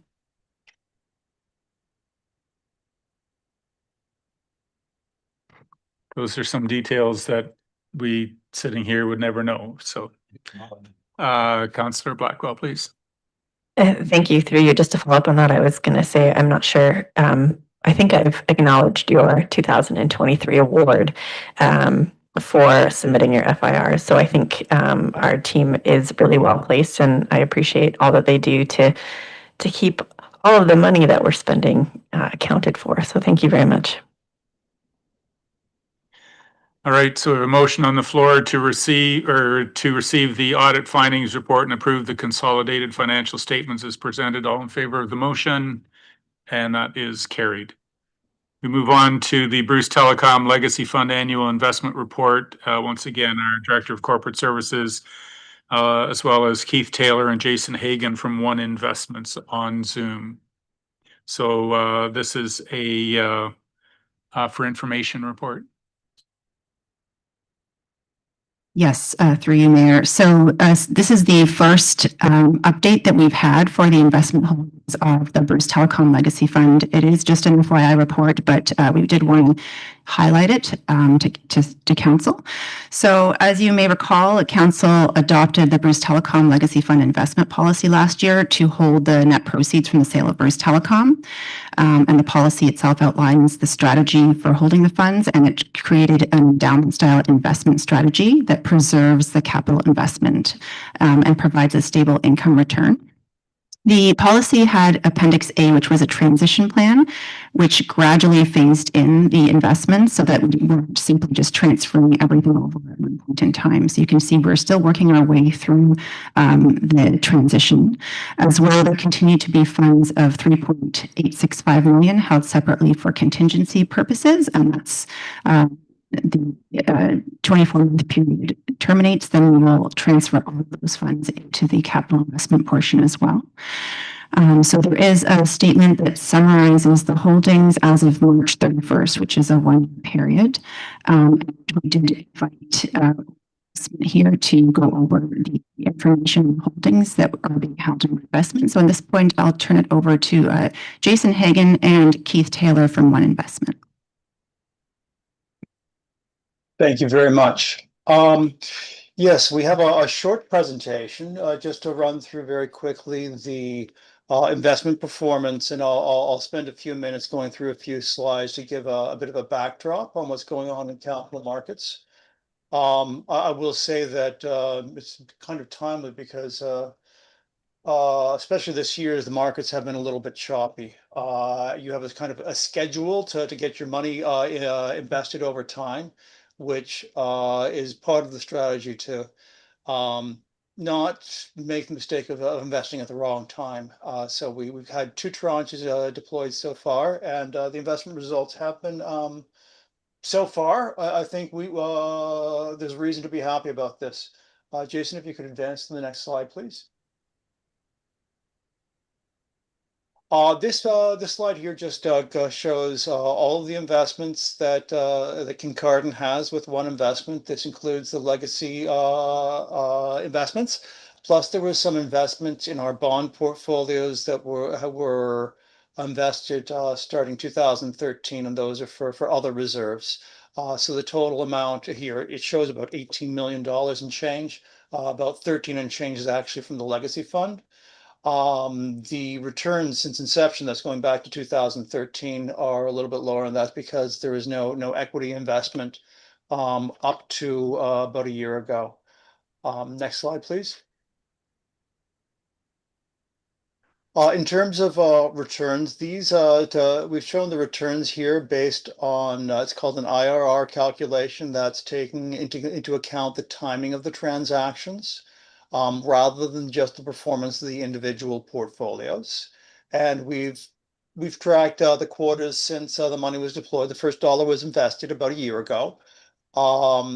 And for the full year 2024, the overall returns for the portfolio portion of the legacy fund was about 6.7%, with the bulk of those returns coming primarily from the equity investments. Equity markets were very robust last year. The TSX in total was up about 21.5%.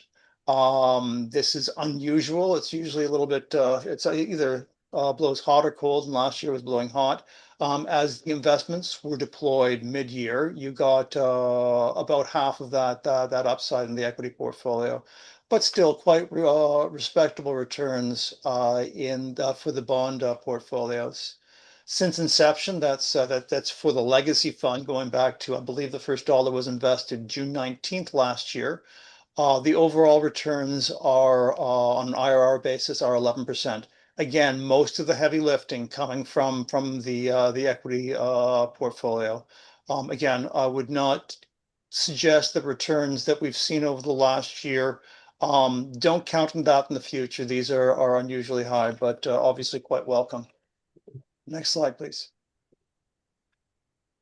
In terms of what was driving that, well, this has got primarily the fixed income, and there's a couple of themes that are apparent here. I've broken it out by the moving parts, and thematically, in terms of the credit quality of bonds, you'll note that the lower credit quality bonds, like BAA, had higher returns than high quality bonds. The bond portfolios that you're invested in tend to focus on the higher credit quality bonds. So they, the returns from the bonds bond portfolios are reflective of that. In terms of the maturity profile, the shorter term maturity bonds tended to perform much better in 2024 than longer term bonds, partially because of what the Bank of Canada was doing in terms of lowering interest rates. And bonds that had exposure to credit tended to do better than bonds that were sovereign bonds. And down at the bottom, you can see, of course, Canadian equities. They had a spectacularly good year last year, with overall equity market returns of up of 21.5%. Next slide. This is a snapshot as of May the 31st of the amounts that you actually have invested. Please just a reminder that only a portion of the money is invested. And this shows the allocation weights versus the target. Because of the performance in the equities over the last year being stronger than fixed income, the allocation weight to equities has nudged a little bit above target, and the weight of the fixed income has been diluted somewhat.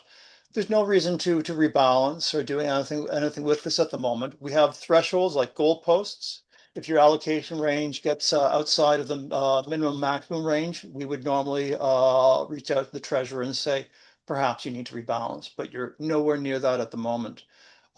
Just incidental, the money deployed so far into the portfolios was $12 million. So as I say, you should be happy that you're in the money already, with total investments at the end of May of about $13.2 million. Next slide. I just have a couple of quick slides to go through what's going on in capital markets. I'll whip through those quickly so we can get to the questions and answers. This is going back to the beginning of 2024.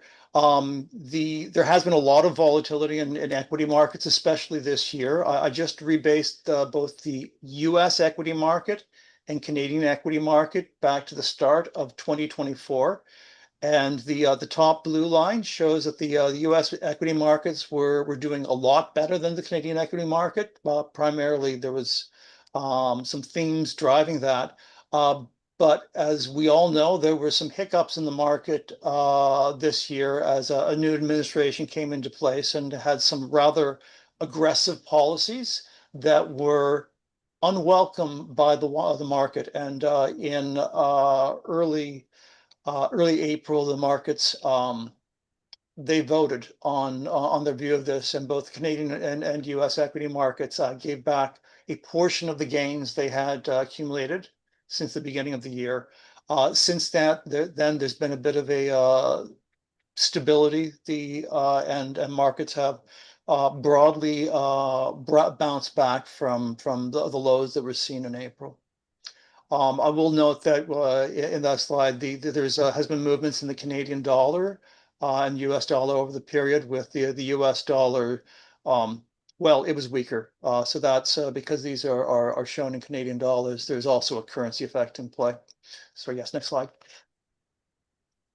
I usually don't like talking about gold. It's not really what I would consider an investment, but it is a good proxy that people should keep in mind, especially in times of stress or uncertainty or volatile markets. And this is just showing the U.S. equity market, which has done pretty spectacularly over the last number of years relative to gold. And you know what? Oddly enough, it has actually performed quite well in relative terms with the S&P since the beginning of 2020, with gold actually outperforming the S&P 500. Again, no recommendation involved here. It's just by observation. Gold is as a commodity, it's very volatile, but it's a topical theme because since the beginning of the year, the price of gold has rallied spectacularly. We started the year with gold closer to 2,600 per ounce, and we're now in the range of 3,300. It's up like about 20%. Next slide. One theme that has since over the same period of time that has played out in the markets. This is more U.S., but it's the focal point of a lot of what investors look at. Is a group of stocks known as the Magnificent Seven, kind of high-tech, new economy stocks that have done well, including the likes of Tesla and Apple and Amazon and the sort. And well, gold has not really kept pace with what these high-flying stocks have done. Nowhere near. I will note that this year, that particular group of stocks has performed poorly. Next slide. One other thing, and this is probably the main one that I want to maybe thematically go into is the bottom chart shows the U.S. to Canadian exchange rate, and a higher number means a weaker Canadian dollar relative to the U.S. And based on economic theory, one of the main drivers of the exchange rate is interest rates. And the top chart shows the Canadian 10-year bond yield and U.S. 10-year bond yield. And going back to a couple of years, you'll note that they were fairly close in terms of the actual rate on the 10-year bond. But over the last 2 years, there's been a differential that has formed. With U.S. rates being a bit higher. The point being, when this differential widens, it tends to have an impact on the exchange rates.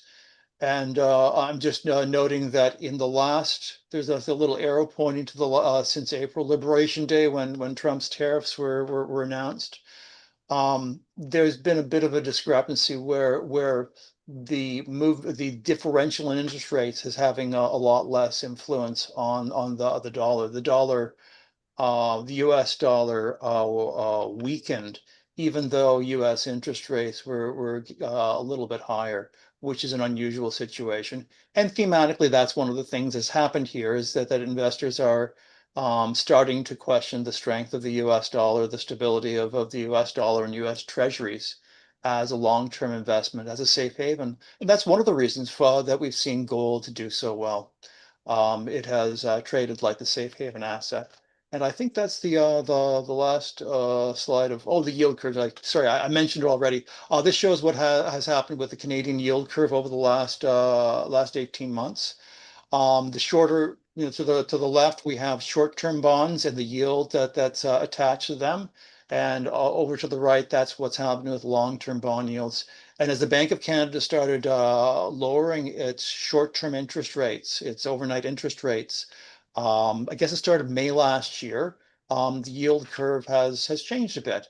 It's gone from a situation where the short-term interest rate was higher than the long-term interest rate, which is unusual, to the more normal situation where shorter term yields are lower than long-term yields.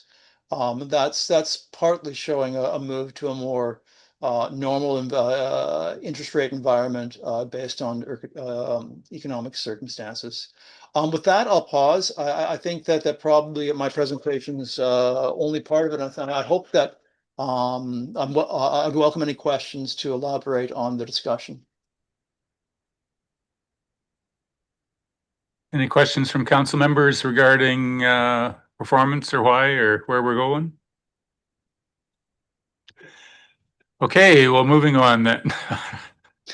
Seriously, if you have a question, go ahead, Councillor. Thank you very much. And through you, the performance has been good.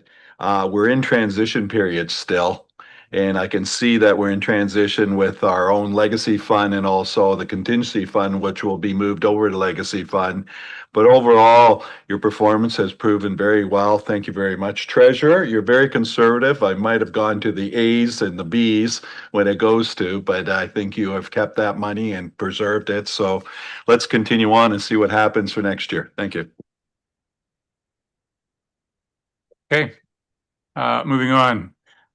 2026 strong mayor budget process. Council members received a report from our corporate services regarding the path forward for our budget process, and Roxanne is going to speak to that this evening for in case there's questions or thoughts about it. Okay, thank you. So through you, as you all know by now, on May 1st, the province granted strong mayor powers in the Municipal Act, and the mayor has additional powers with respect to the budget, which is the purpose of this report is to notify council that the 2026 budget process will look different due to this new legislation. So there are details provided in to technically just summarize the legislation. There is also a flow chart provided that kind of walks you through all the different scenarios. So really, I think council's had a chance to review this time. If there's any questions about the change in the process, I'll be happy to assist. Questions from council members? Councillor Blackwell, please. Thank you. Through you. In terms of proposing the budget, I believe your mayoral decision was that it would come out on November 21st. That was what I'm fairly confident. And so I'm just looking at the, pardon? Yeah, so is that going to be, that's going to be delivered to us on November 21st when you propose the budget, or how is that going to work? It's going to be delivered to you? The budget is developed, it's presented to me initially, and then just a couple of days later, it's presented to council for consideration at that point. So I think you through you. So in terms of if council wants to propose amendments, I expect that we're going to have a meeting for that. And given that some of the days may happen over the holidays, or if we're having snow days or that kind of thing, like just wondering how that's going to lay out. Can we get, I know it says here like day 1 plus 30 days plus 10 days. Are we going to be guaranteed to have meetings within that period in order to actually address or put forward proposals? Or are we just putting our potential amendments on a piece of paper and it comes to you?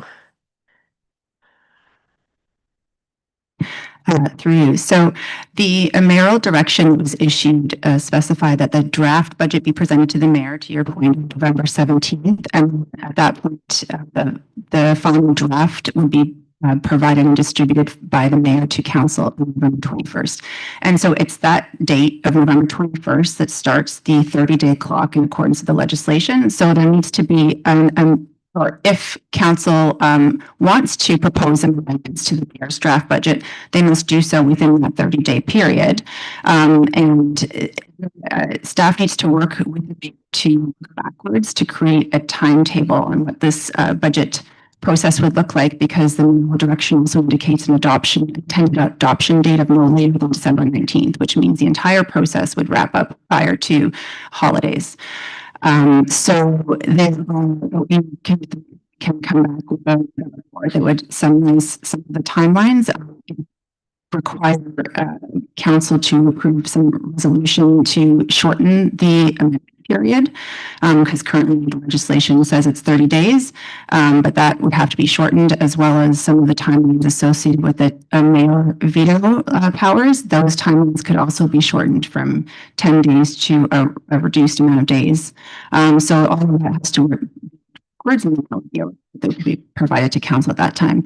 With respect to the amendment process, staff did prepare some templates. So any proposed amendments that the councillors would like to make would have to be documented, and we would follow the process of having those proposed amendments discussed with the staff, the director, and the treasurer, and that would be then discussed at a council meeting, the budget amendment meeting, basically. So the intent, as was put in the memo that I sent out to council, was about having council be on the front edge of budget rather than on the reactive and backside of it, so that council is well apprised of what's going to be in the budget before you get it. You're going to have, you will have conversations with myself to make sure that you know if there's any significant changes. We all have our areas of interest, and when you ask me the question like what's going on with this, then I will refer to where staff and I are at in that, and it's, you know, this is what I'm projecting that this budget will look like. If you don't like what the proposal is, then you have the conversation with staff or the treasurer and say, well, I don't think that's likely going to work out the way I want. So you make an amendment you propose an amendment to the budget. Council comes back for the discussion, and you present the amendments, at which point I have opportunity over a time frame to say, I agree with that amendment. And if I agree with the amendment based on your recommendations, then it's just automatically included in the budget. And if I veto the amendment, and then council comes back and there's 2/3 of council says, no, we want that amendment in, and it's automatically in the budget. There's not even a budget vote anymore. It's just acceptance or veto of amendments. So Councillor Williams, please. Thank you, through you. I appreciate the opportunity to be engaged in the development of the budget early on. I think that's an important part of this process. Can you touch on the public engagement part of the plan and how we'll be engaging the public in the development of the budget? You want to talk to that? Speak to. Well, certainly it's my intent to provide opportunity. We haven't made the detailed report, but it is my expectation that through July and August, I will be talking with councillors who will have opportunity to talk to public. And specifically in August, early September, there will be, call them round tables, call them open houses, whatever you want. Tiverton, Kincardine, a couple or 3 times to provide opportunity for members of the public to say, the budget is split into 4 categories, 4 themes that council and myself have chatted about, including financial sustainability, growth and development, vibrant community, natural environment. If you're a member of the public and would like to say, I think we should invest some of our tax dollars in this for this reason, those are the sorts of inputs that I listen to and talk through with staff and council members and say, well, this is what we heard, but how do we do that, or how do we not do that? So there will be frequent opportunities. CIO, you wanted to comment as well? Sure.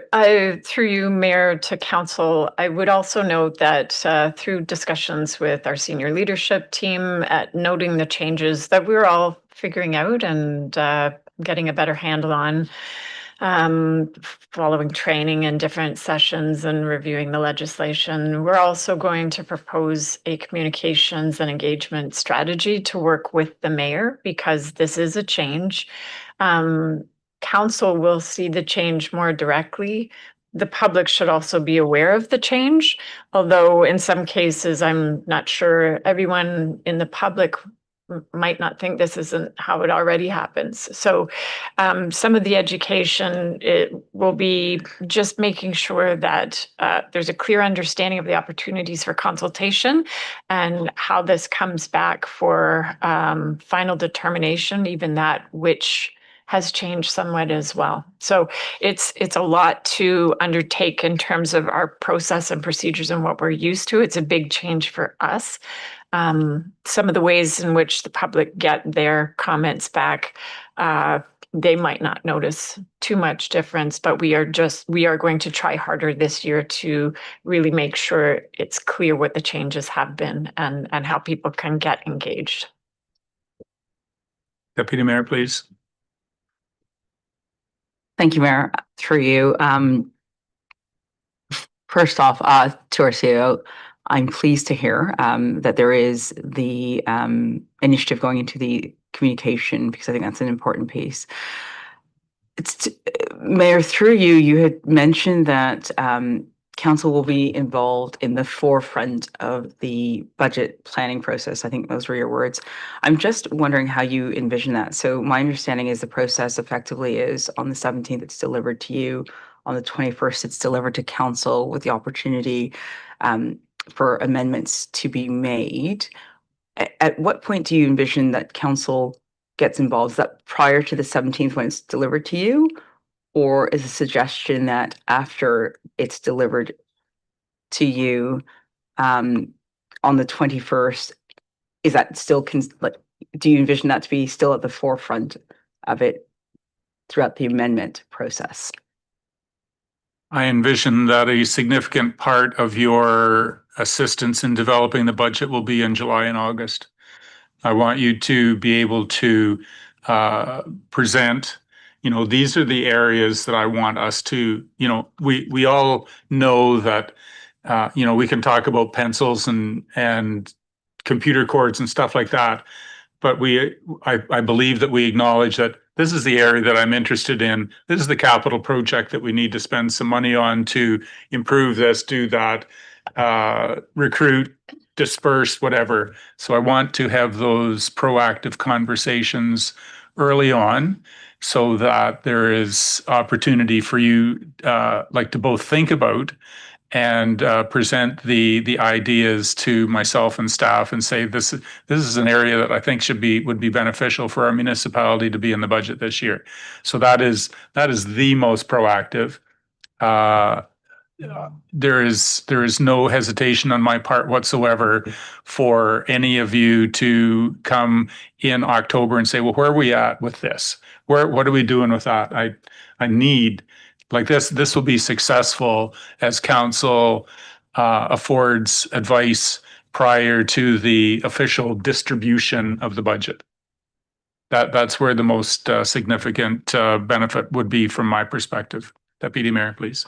Thank you. If I could follow up on that, that's very helpful when you outline July and August is your expectation that we would be involved at the forefront.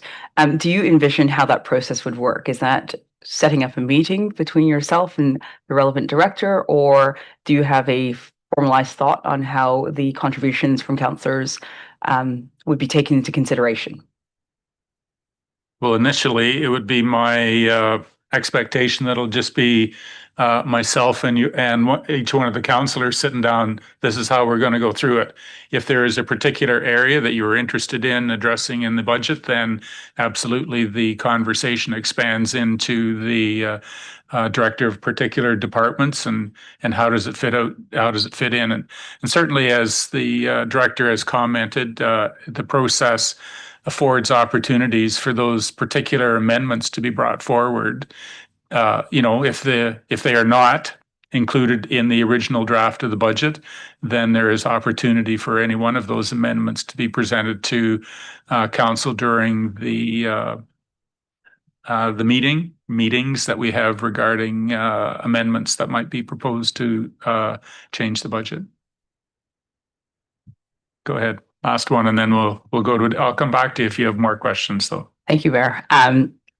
Just on that, I think it's probably pretty important because it's the first time that we're going through this. And I appreciate that it's fluid and there is a degree of having to be flexible as we navigate the process. But Mayor, I wonder if you could comment on whether or not there is going to be effectively a time frame in which you'd like to see contributions being made. If we're talking about July and August, you have a pretty strict timeline in terms of when the budget is going to be presented to yourself.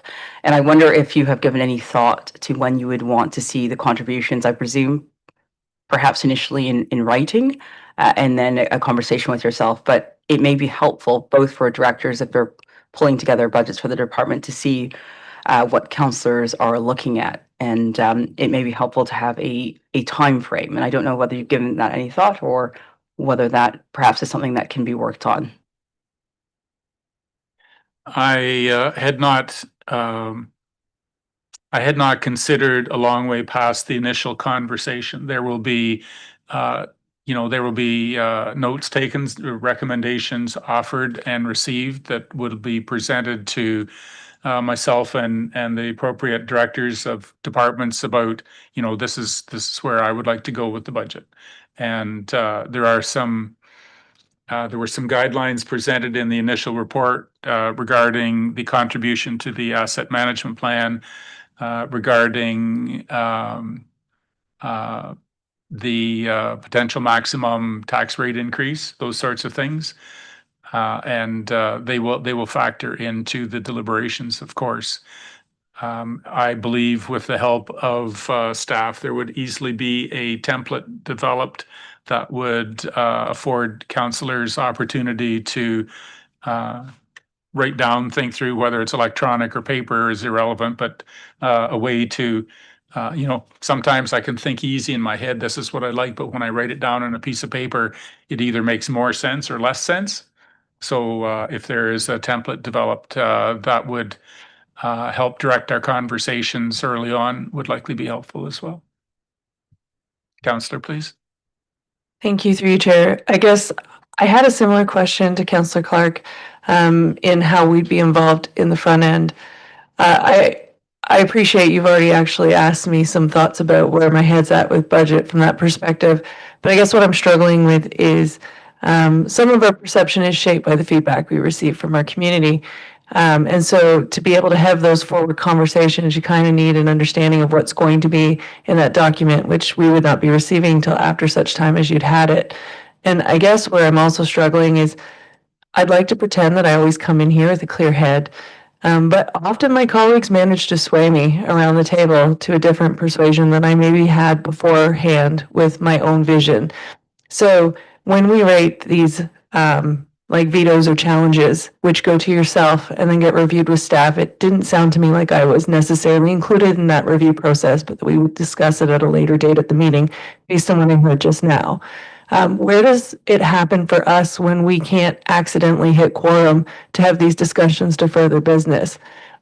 How do we do that? Can we have friendly amendments once we're reviewing them, or is it the template, and that's how we're dealing with that content that comes forward? I'm happy to respond to that. Do you have a more technical answer than I can provide? Okay. So the way the legislation sets it out, there is a time frame, and I am proposing a time frame that would afford the budget discussion to be concluded on the 19th of December.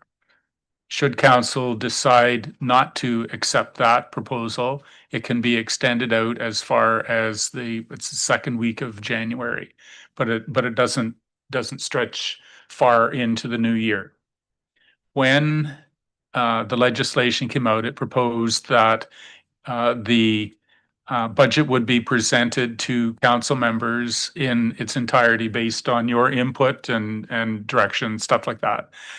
At that point, you are afforded the opportunity, as our director said, there will be a time period for you to study the document, and you come forward and you say, well, I think we should amend this to do that, to make this change, rationalize your recommendation. This is the effect on the tax bill. This is, or not. After that, after the presentation of those amendments, I have the opportunity to veto and say, no, I don't think that fits into the themes of our budget. It is, for whatever reason, I don't think it's a good inclusion in the budget.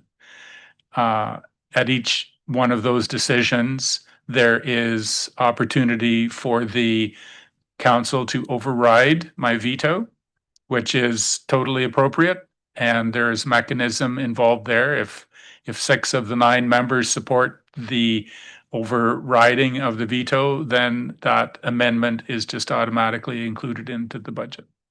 So there is a process to both discuss and to override any decisions that I make as I present the budget. Yeah, and it's the entirety of the council, yes. Councillor, please. This may be just my lack of ability to comprehend. I hear your answer and I understood all that. I think where I was struggling is if someone challenged a part of the budget, and obviously you get to decide whether or not to veto said challenge. What happens if there's a challenge, but it's not exactly as we want it? Like, I'm trying to understand, like, I have had many a friendly amendment added to my suggestions that make it a bit better than what it was beforehand. I was actually trying to understand how we get there. Like, is it just what I've recommended and we vote on it and there's no adjustments? Like, you decide to include, you decide not to, like, if you veto it, we can challenge it? Or are you able to, like, adjust the suggestion that was made by your peer? I think that's what I was trying to understand. That is a great question, and at this point, right here and now, I have no idea. So I'm gonna. You had your finger poised as though you knew the answer. So please interject here. I'm sure there's a number of nuances that I do not understand yet that we will try to work our way through. So we address the budget with a little grace this first time through, and it'll be a great budget when we're done, but we may not know how we get there. CAO, please. Yeah, it certainly seems like one of the intents of the legislation and having the mayor present the budget will be speed in terms of the timeline. So having a specific timeline definitely seems like that was the intent of the provincial legislature, to say, get things done and do them faster. Because most councils don't have, in the past, don't necessarily have everything done in 1 month, unless they have budget committees that have already reviewed. So it is a change in terms of process. The question with respect to your amendment, if the amendment is made, it's moved and seconded the same as it would be for any amendment, and is then up for discussion on the floor of council. And so that process wouldn't change. It's just that there aren't likely to be as many meetings as you've had in the past. So being ready for the time frame of when the decisions need to happen will be an important factor, I think, because we won't have the ability to just carry on discussions for an additional month. Councillor Blackwell, please. Thank you. Through you, in speaking with some councillors who have gone through this process in the past, one of the things they've mentioned is the prescribed timeline feels tight to them, and the direction you provided, I'm not sure what's that called, but the decision that you made to even shorten it further, I think, given that it's our first year, given that one of the things that has happened in other areas is, so if I get the budget, I have a bit of time to read it, then I need to reach out to staff to talk about, I'm considering proposing this amendment, I need to understand how that impacts it, then trying to reach out to find a seconder, then trying to get the meeting set up where we get it in time that it goes out to everybody to have consideration. I would be concerned with turning up the timeline so much that we don't actually have the opportunity to provide well thought out amendments, or ones that we have the opportunity to consult with staff. And I don't want them to feel like we get to a meeting and we're throwing out things and they're trying to give us advice on the fly. So that would just be one of my concerns, is that the timeline is compressed from what we've done before, which I don't think is a bad thing, because I think we've taken sweet time sometimes. But I think one of the things I would be concerned about a little bit is that amendment time, because it's our only real opportunity to reflect on what we've heard from the community, what we might have as change, and make sure that we're getting appropriate input from staff so that they're not feeling blindsided either if we show up to a meeting with an amendment. That would just be the only conversation with others was just around sometimes it feels a little bit like running headlong into a wall. And so giving ourselves grace that this is our first year doing it. It's also the staff's first year doing it. And so making sure that everybody has a little bit of breathing space, I think, would be better than trying to rush through. But that's my own personal thoughts. Just to confirm your one comment, you cannot show up to a meeting and throw out an amendment. You cannot, because each one of the amendments, it will be addressed by either the director of the department and or the director of corporate services. Councillor Hinchberger, please. Thank you, through you, Mayor. I would say I'm going to try to keep an open mind on this. Even though it feels compressed, it also looks to me like it starts earlier in terms of the draft budget being in council's hand on the 21st of November, whereas typically in our years in this term, it usually has been like second week in December, right? So I don't think it's full compression. It actually starts a little earlier too. Yeah, but what I'm saying is that the draft budget, typically we've been given a presentation by staff, usually in the first or second week in December. So now we're getting it two weeks prior. I do feel generally, I think we get the good spaces in good places ultimately when we do budgets. I think we could get to those good places in a little less time than we've taken in a couple of years. So I'm going to try to keep an open mind and see how this goes. Councillor Blackwell, please. Thank you. Sorry. So I'm just trying to work backwards a little bit from the flow chart that's been provided in terms of like the timeline. So if we're getting the budget on the 21st of November and we're wanting to have it all done kind of late to mid-December, we're obviously going to need to have scheduled a meeting in there at some point to vote on the amendments, because one of us may bring forward an amendment that's seconded, but nobody else supports it. So then we need to have presumably a week before that to submit our amendments. So that would already kind of take us back to only having about 15 days to read the budget and consult with staff. Would that be accurate?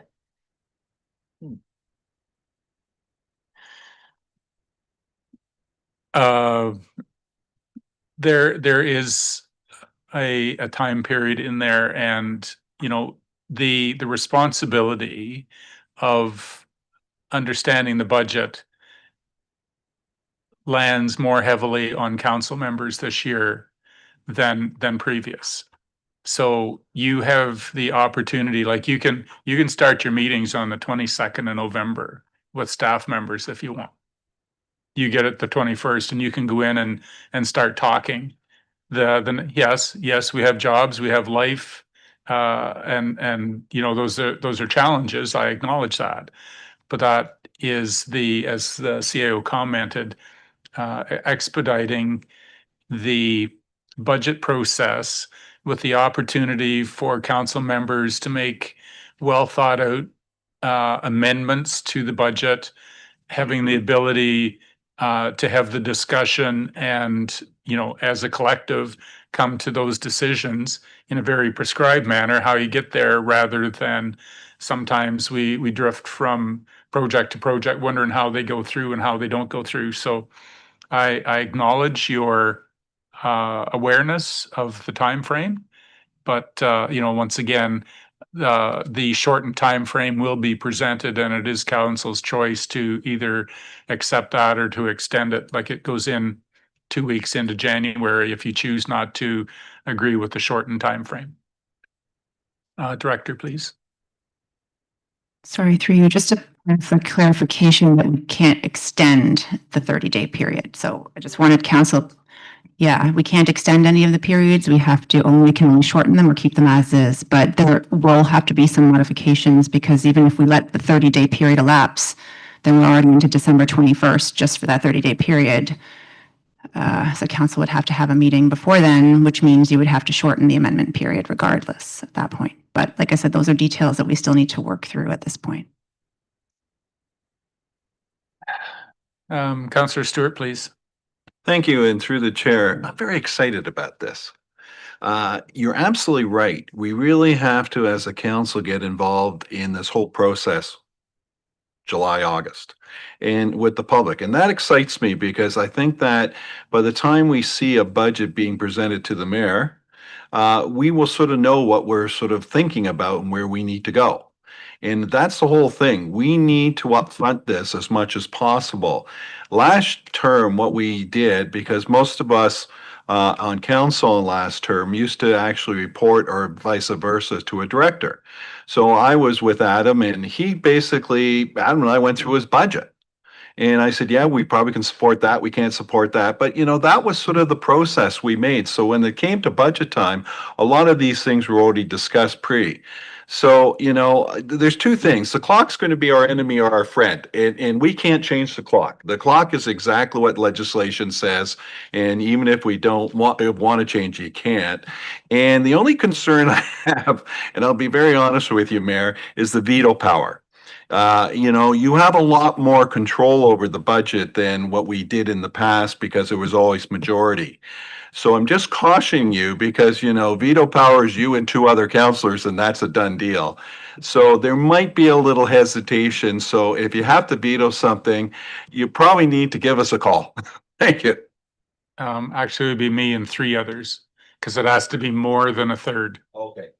But it is. It is. Yeah. There will be no vetoed amendments without consultation with a council member and a rationale why I'm thinking what I'm thinking, an opportunity to explain why the proposed amendment should be on. Like it's not going to just be get out the scissors and chop them up. That's a foolish approach to it. So thank you for that. Councillor Williams, please. Thank you. I guess to you. I support having a budget done by the end of the year. I think it's a great thing to aspire to, a great thing to do. I think it should be standard practice to have your budgets complete by the end of the fiscal year before. It just makes good sense. And I'm thinking coming into our fourth term, there shouldn't hopefully be a lot of surprises. We kind of know what's spent every year. I mean, like ideally, we're all coming in, informing the process, but also informed of the process. So I think that's great. My question is just around the process utilizing kind of the strong mayor power process that's set out. Is using this process with the veto power in the mayor's budget like a strong mayor power option, or is it like as a municipality with strong mayor powers, you must use this process? If I do not use the process, then council has to develop a budget starting the 1st of February, which is not good fiscal planning.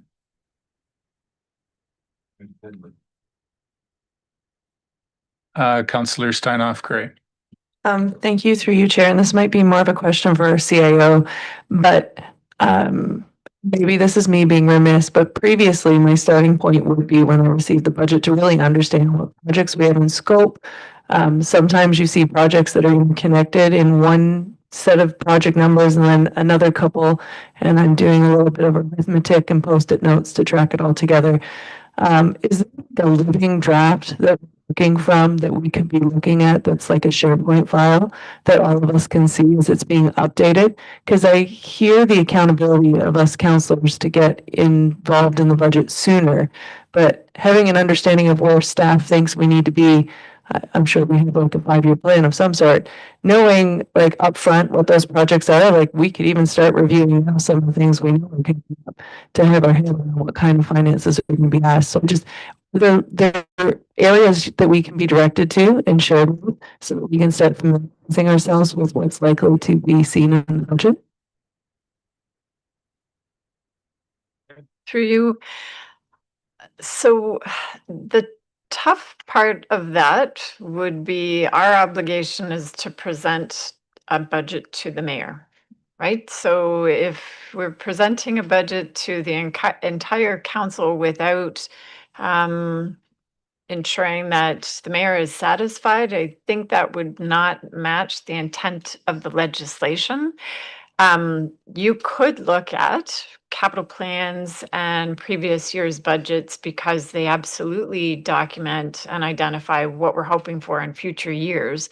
And while they're not always perfectly timed in terms of things may need to get adjusted, and I would expect that becomes the decision point for the mayor as well, in terms of moving specific projects ahead or back for this year. I don't think I could point you to anything beyond that. And at this point, we are just in the status of being able to start to create our budgets for the future years, and our obligation will be to present it to the mayor.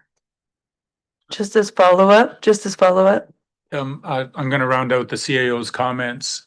In my perfect world, there would be 3 years of operating budget presented. You would know more than just this year. You would have, here's what we're working on this year. Here's 90% of next year's, and here's 60% something like that. So that I think that is the sort of document that could inform you and our 5-year projections on capital. So your question, please. That actually would be very helpful, because for me, it feels very chicken and egg. We need to be prepared with our comments, but without understanding this pump motor needs replaced or there's certain assets I'm just not going to have visibility on, nor is my constituents going to have that level of granularity. So if we're doing this condensed time frame and I hear we have pre-discussions, it's really hard to approach our directors if I don't have an idea of where our spending lens is going to be. So therein, I can't get in on the front end of it if I can't see it till it's presented to you. But moving forward, if it includes a 3-year projection, I'd be in good shape. Deputy Mayor, please. Thank you, Mayor. Really just a point of clarification. I think you said for the purposes of vetoing any amendment proposed to the budget, you'd need 1/3. I know that's the case for bylaws under Bill 3. Is that the same for the purposes of vetoing amendments to the budget? You did. Yep. Sorry, go ahead.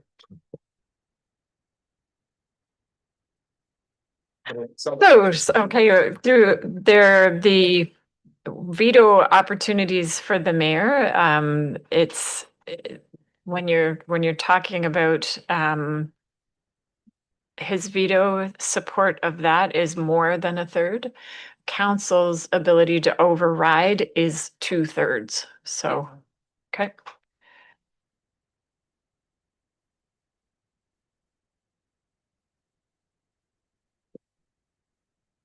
I just need to clarify that myself too. The amendments come in, and it has to be, so there is a veto, but is it not a singular veto for budget amendments? And then when it comes to the vote, like if I was going to overturn a veto, a planning document, then it needs to be myself plus 3. But for the amendment for budget, is it the same, or is it just a singular veto? All right. Okay, through you, I'll try again. So when council wants to make an amendment through the budget process, if it is accepted at the meeting where council is taking the amendments to be considered to the mayor's budget, that'll be a straight majority. The mayor then has the opportunity to veto the amendment, and council can override that with a 2/3. Mayor, in other sections of the legislation where he needs additional support, it's more than 1/3. That help? Yes, you're confused. I am also. We will, like, please ask the question again. Like, it might be in 2 weeks, it might be in a month. Please ask the question again. We will continue to try and communicate this as accurately as we can, what the process looks like. Don't have all the answers right now. Well, I think I know what the answer is, but how it actually plays out in a meeting, we should practice some night just to see how it works. Any further questions regarding the budget process? Okay. The CIP program proposed funding allocation, we need a mover and seconder that council approve the use of the remaining balance of $40,000 from the community improvement plan budget to support the implementation of the pre-development study and design program. Moved by councillors Kavanagh, you raised your hand there. Well done. And Hinchberger, Manager Fiozzi.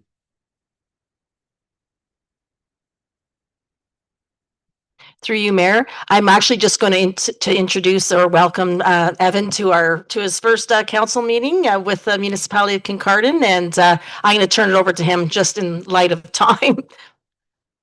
Hello, everyone. Through you, Mr. Mayor. Thank you so much. I will make this as brief as possible for tonight. This report outlines the proposed use of the remaining $40,000 in our 2025 Community Improvement Plan budget, and specifically staff are seeking your approval to launch our new program. The program in question is the Pre-Development Study and Design Program. As you recall, Council approved a total of $60,000 in funding for CIP programs in this year's budget. We've committed $20,000 to Bruce County's Spruce the Bruce initiative, which continues to support local facade upgrades in our downtown and beautification and business retention efforts. That leaves us with the remaining balance of about $40,000, and the question now sort of becomes, how can we use this funding to directly respond to local needs and help advance Council's long-term economic goals? Over the past years, through consultation with developers, landowners, small business owners, and one recurring challenge became clear. The municipality of Kincardine must come to the table as a community, as the community wants to support, as a community that wants to support development, and the implementation of this CIP program is the start of that process. For the fact that it actively shows that this municipality supports development. That is where the pre-development and design program comes in. This program provides a matching grant up to 50% towards eligible pre-development expenses like environmental site assessments, architectural, engineering plans, feasibility studies, market assessments, and other design-related work that is needed to get a project from permits or financing. It's important to note that this program already exists within the council-approved Community Improvement Plan.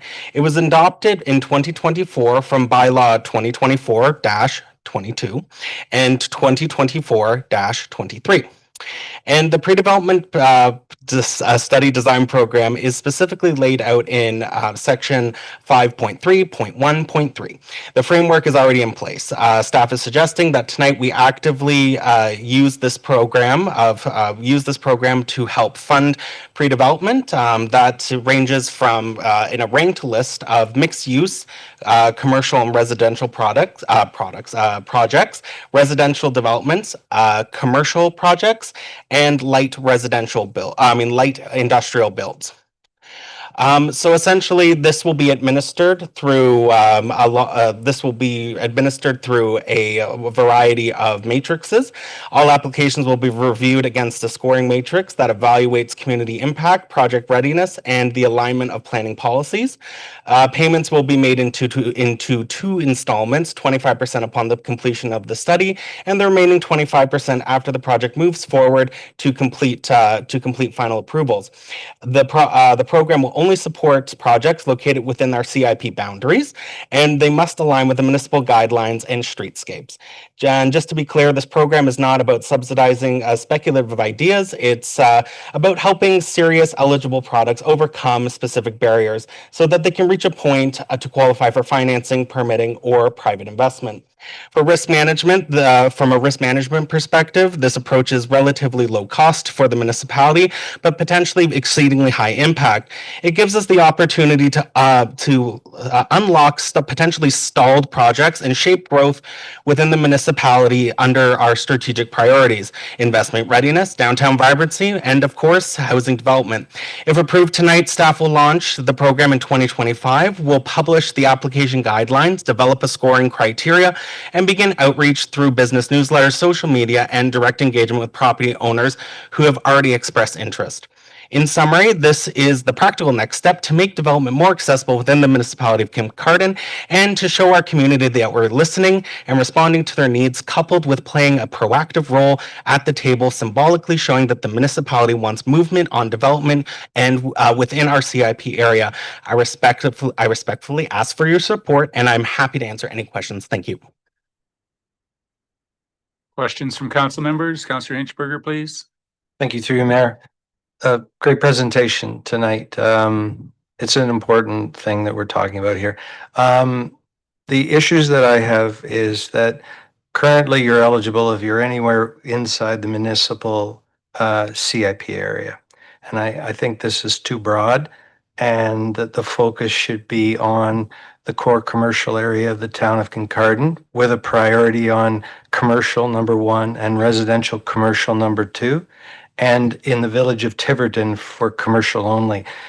Like the report would say, you're eligible basically if you're inside the boundary of the municipality. And then the priority, I think, went mixed use, residential / commercial, then residential, then light industrial. So I'm just saying to my council, just to repeat again, I think the municipal-wide CIPA is too broad. I have a lot of concerns going forward with hollowing out of downtowns, and I'm strongly supportive of anything that prevents that. We had an agenda item earlier tonight. I listened to it, looks great, but in a way for me, that just kind of looks like sprawl in a different form. I also think that there should be a preference to redevelopment over new development in terms of scoring, and I'd like to see a process that involves approval by council until this gets running up and running and is going. For a number of reasons, we make the decisions, and it helps us keep us more involved and informed of progress. Thank you. Further questions? Councillor Stewart, please. Thank you. I just want to support my fellow counselor. I think that it's better with a rifle than with a shotgun. We really need to define this, or you get all over the map. We have donated 20,000 towards Spruce the Goose. How much have we spent?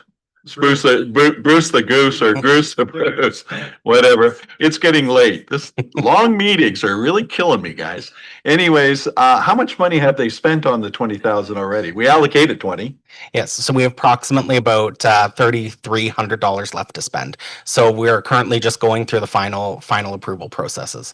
Now, if we need more, like if there's more programs coming in, where do we get the finances from? Because right now we only allocated 20. So what happens if they need 30? Are we going to give them the extra 10?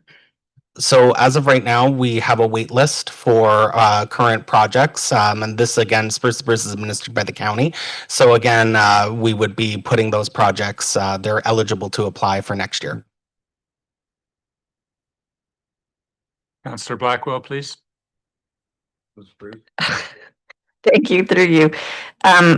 So I have two comments. So the first would be, one of the things that I have noticed has happened frequently is that one developer will come in and go through the process of studies and getting amendments and all that kind of stuff, and then they look to sell the property. And so I note that in the CIP document, it says can be paid in 2 installments. 25% upon completion of the study or design, and the remaining 25% after the final inspection. Is that will be or can be?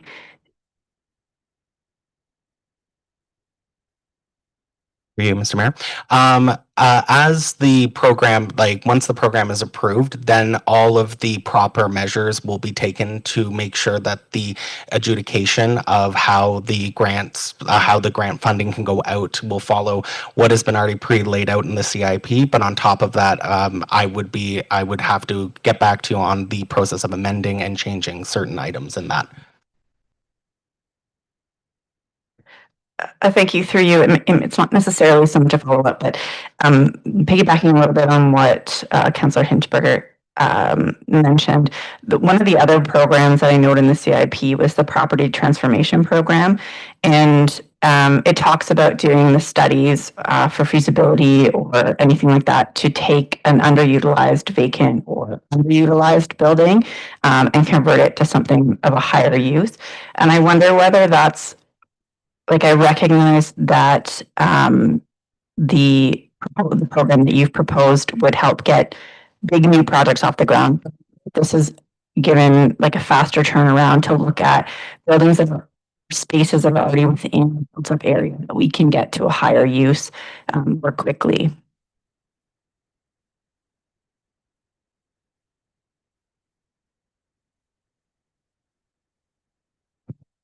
Of course, that can always be explored. This was just this was in my approximation one of the best uses of the 40,000 that we had allocated. But of course, you know, a lot of the times in my approximation too, with what a lot of the things that the Spruce grant does actually cover as well, it covers a lot of similar projects. I wanted the reason that I was sort of gravitating towards this one in particular was mainly for the fact that it showed the most promise for getting true projects moving forward. Councillor Williams, please. Thank you. Through you.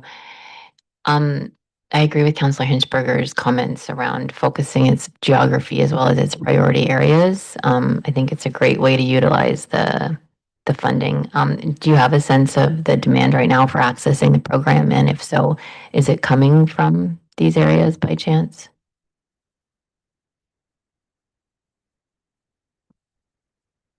For you, Mr. Mayor. Regarding interest in this program, we have seen a lot of development interest actually within our downtown core. So the main thing is that we want to make it as easy as possible that we can see mixed use projects get off the ground, especially within our downtown core area. Realistically, that's why the proposed scoring criteria was proposed to be really favoring mixed use. Because again, you're sort of feeding two birds with those projects. And of course, from my conversations with members of the BIA and also other developers and potential investors, they're really looking and gravitating towards those mixed use options. So yes, we do have interest. And the interesting thing too is by casting a broad net, we actually don't know what projects are actually out. We need to interject. Oh, sorry. Yeah, I bet you'd like to make a motion, wouldn't you, Councillor? Through you, Mayor, I'd like to move that we extend the duration of this meeting until no later than 8:30. Could be tight. Second by Councillor Kavanaugh. Any discussion? With a bio break. All in favor? Carried. 8:30. We know the schedule. Continue, please, Evan. Thank you.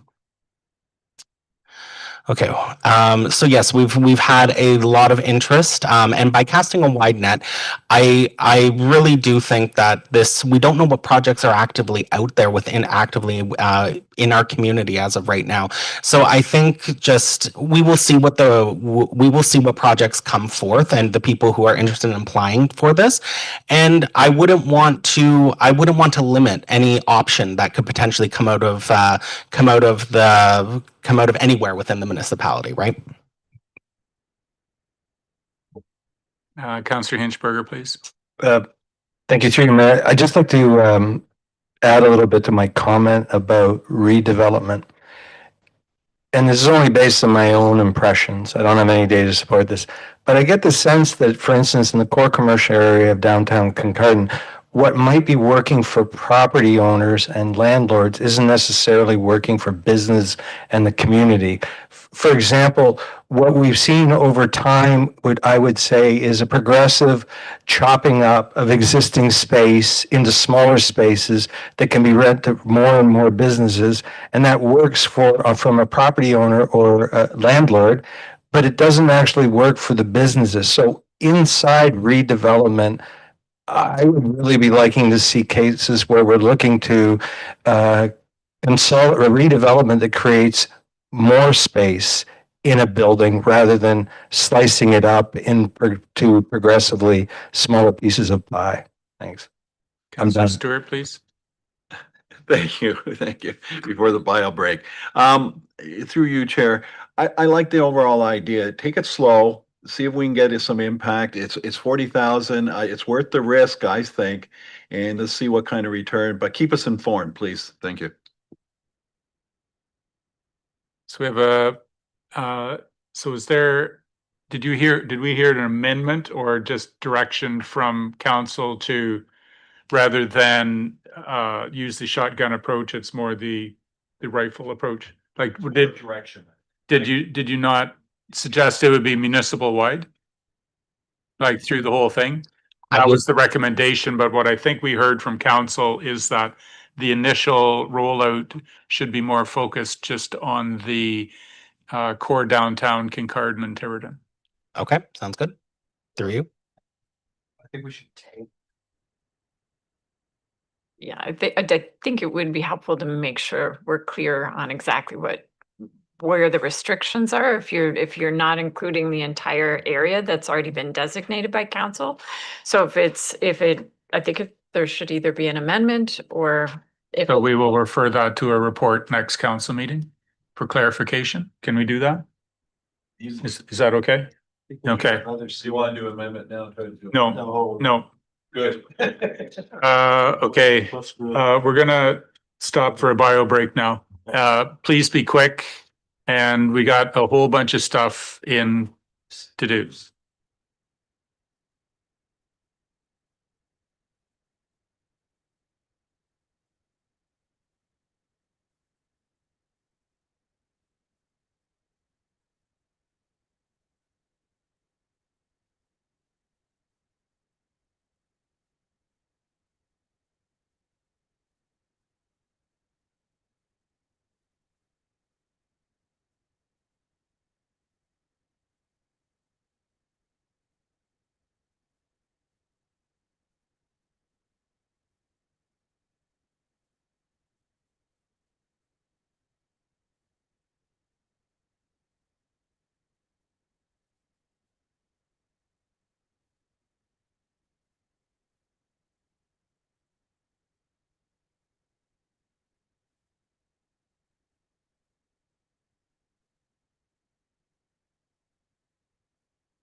Here we go. Thank you. Yeah. Right, so we have one notice of motion prior to the meeting. We have a resolution moved by Councillor Stewart, second by Councillor Steinhoff Gray. The council approve an amendment to development charges bylaw 2021-114 to allow an exemption for childcare centers. Councillor Stewart. Thank you. In lieu of time and everything and a change, I need to even change my amendment and my motion because our friends at the Ontario government decided to approve Bill 17. So no longer I'd be asking for exemption for long-term care because that's already going to be looked after. And I would like to defer this until our next council meeting in lieu of time, plus till I guess June 26th. I need a little more time. Is it 25th, is it? 25. I need a little more time with the staff. The staff was very busy this week with some other priorities called the zoning bylaw. So I couldn't really get in there to help me out. So if council would be kind enough to allow me to defer this to the 25th, I'd appreciate it.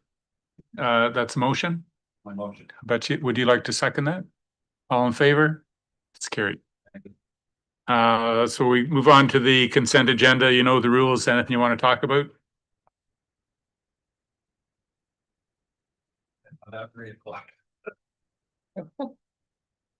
Okay. So we need a mover and seconder then that council approve the recommendations contained in the consent agenda dated June 11, moved by Councillors Steinhoff, Gray, and Williams. All in favor? Yes. That's carried. General announcements, really quick, Deputy Mayor. I don't have any this week. The only one I'm going to remind everyone of, because it's on the top of my head, is Rock with Your Docs is June 20th. If you haven't got your tickets, get them now. Beth. Councillor Williams. At this time. Councillor Stewart. Excellent move. No comment. Councillor Blackwell. Thank you. I'll be as quick as I can. This month is Indigenous History Month, and also, maybe I got that wrong. It's not, Indigenous History Month, and also Pride Month. There, Saturday, June 14th, there's going to be a great day during reconciliation in the park. Upcoming this Friday is flag raisings, and also, if you're into parades like I am, there's the first Scottish Pipe Band parade will be starting at the end of this month. So fantastic. Councillor. I have nothing tonight, Your Honor. CAO. No announcement. All right, so we need a mover and seconder that we move into closed session to discuss closed session minutes dated May 28, security of property of the municipality or board, and a amendment change that we are not going to discuss a lease agreement this evening for. It's not that it's not important, but we're going to run out of time. So we're just addressing points number 1 and 2 on the closed session agenda. Moved by Councillor Kavanaugh and Deputy Mayor Clark. All in favor? Absolutely. And that's carried.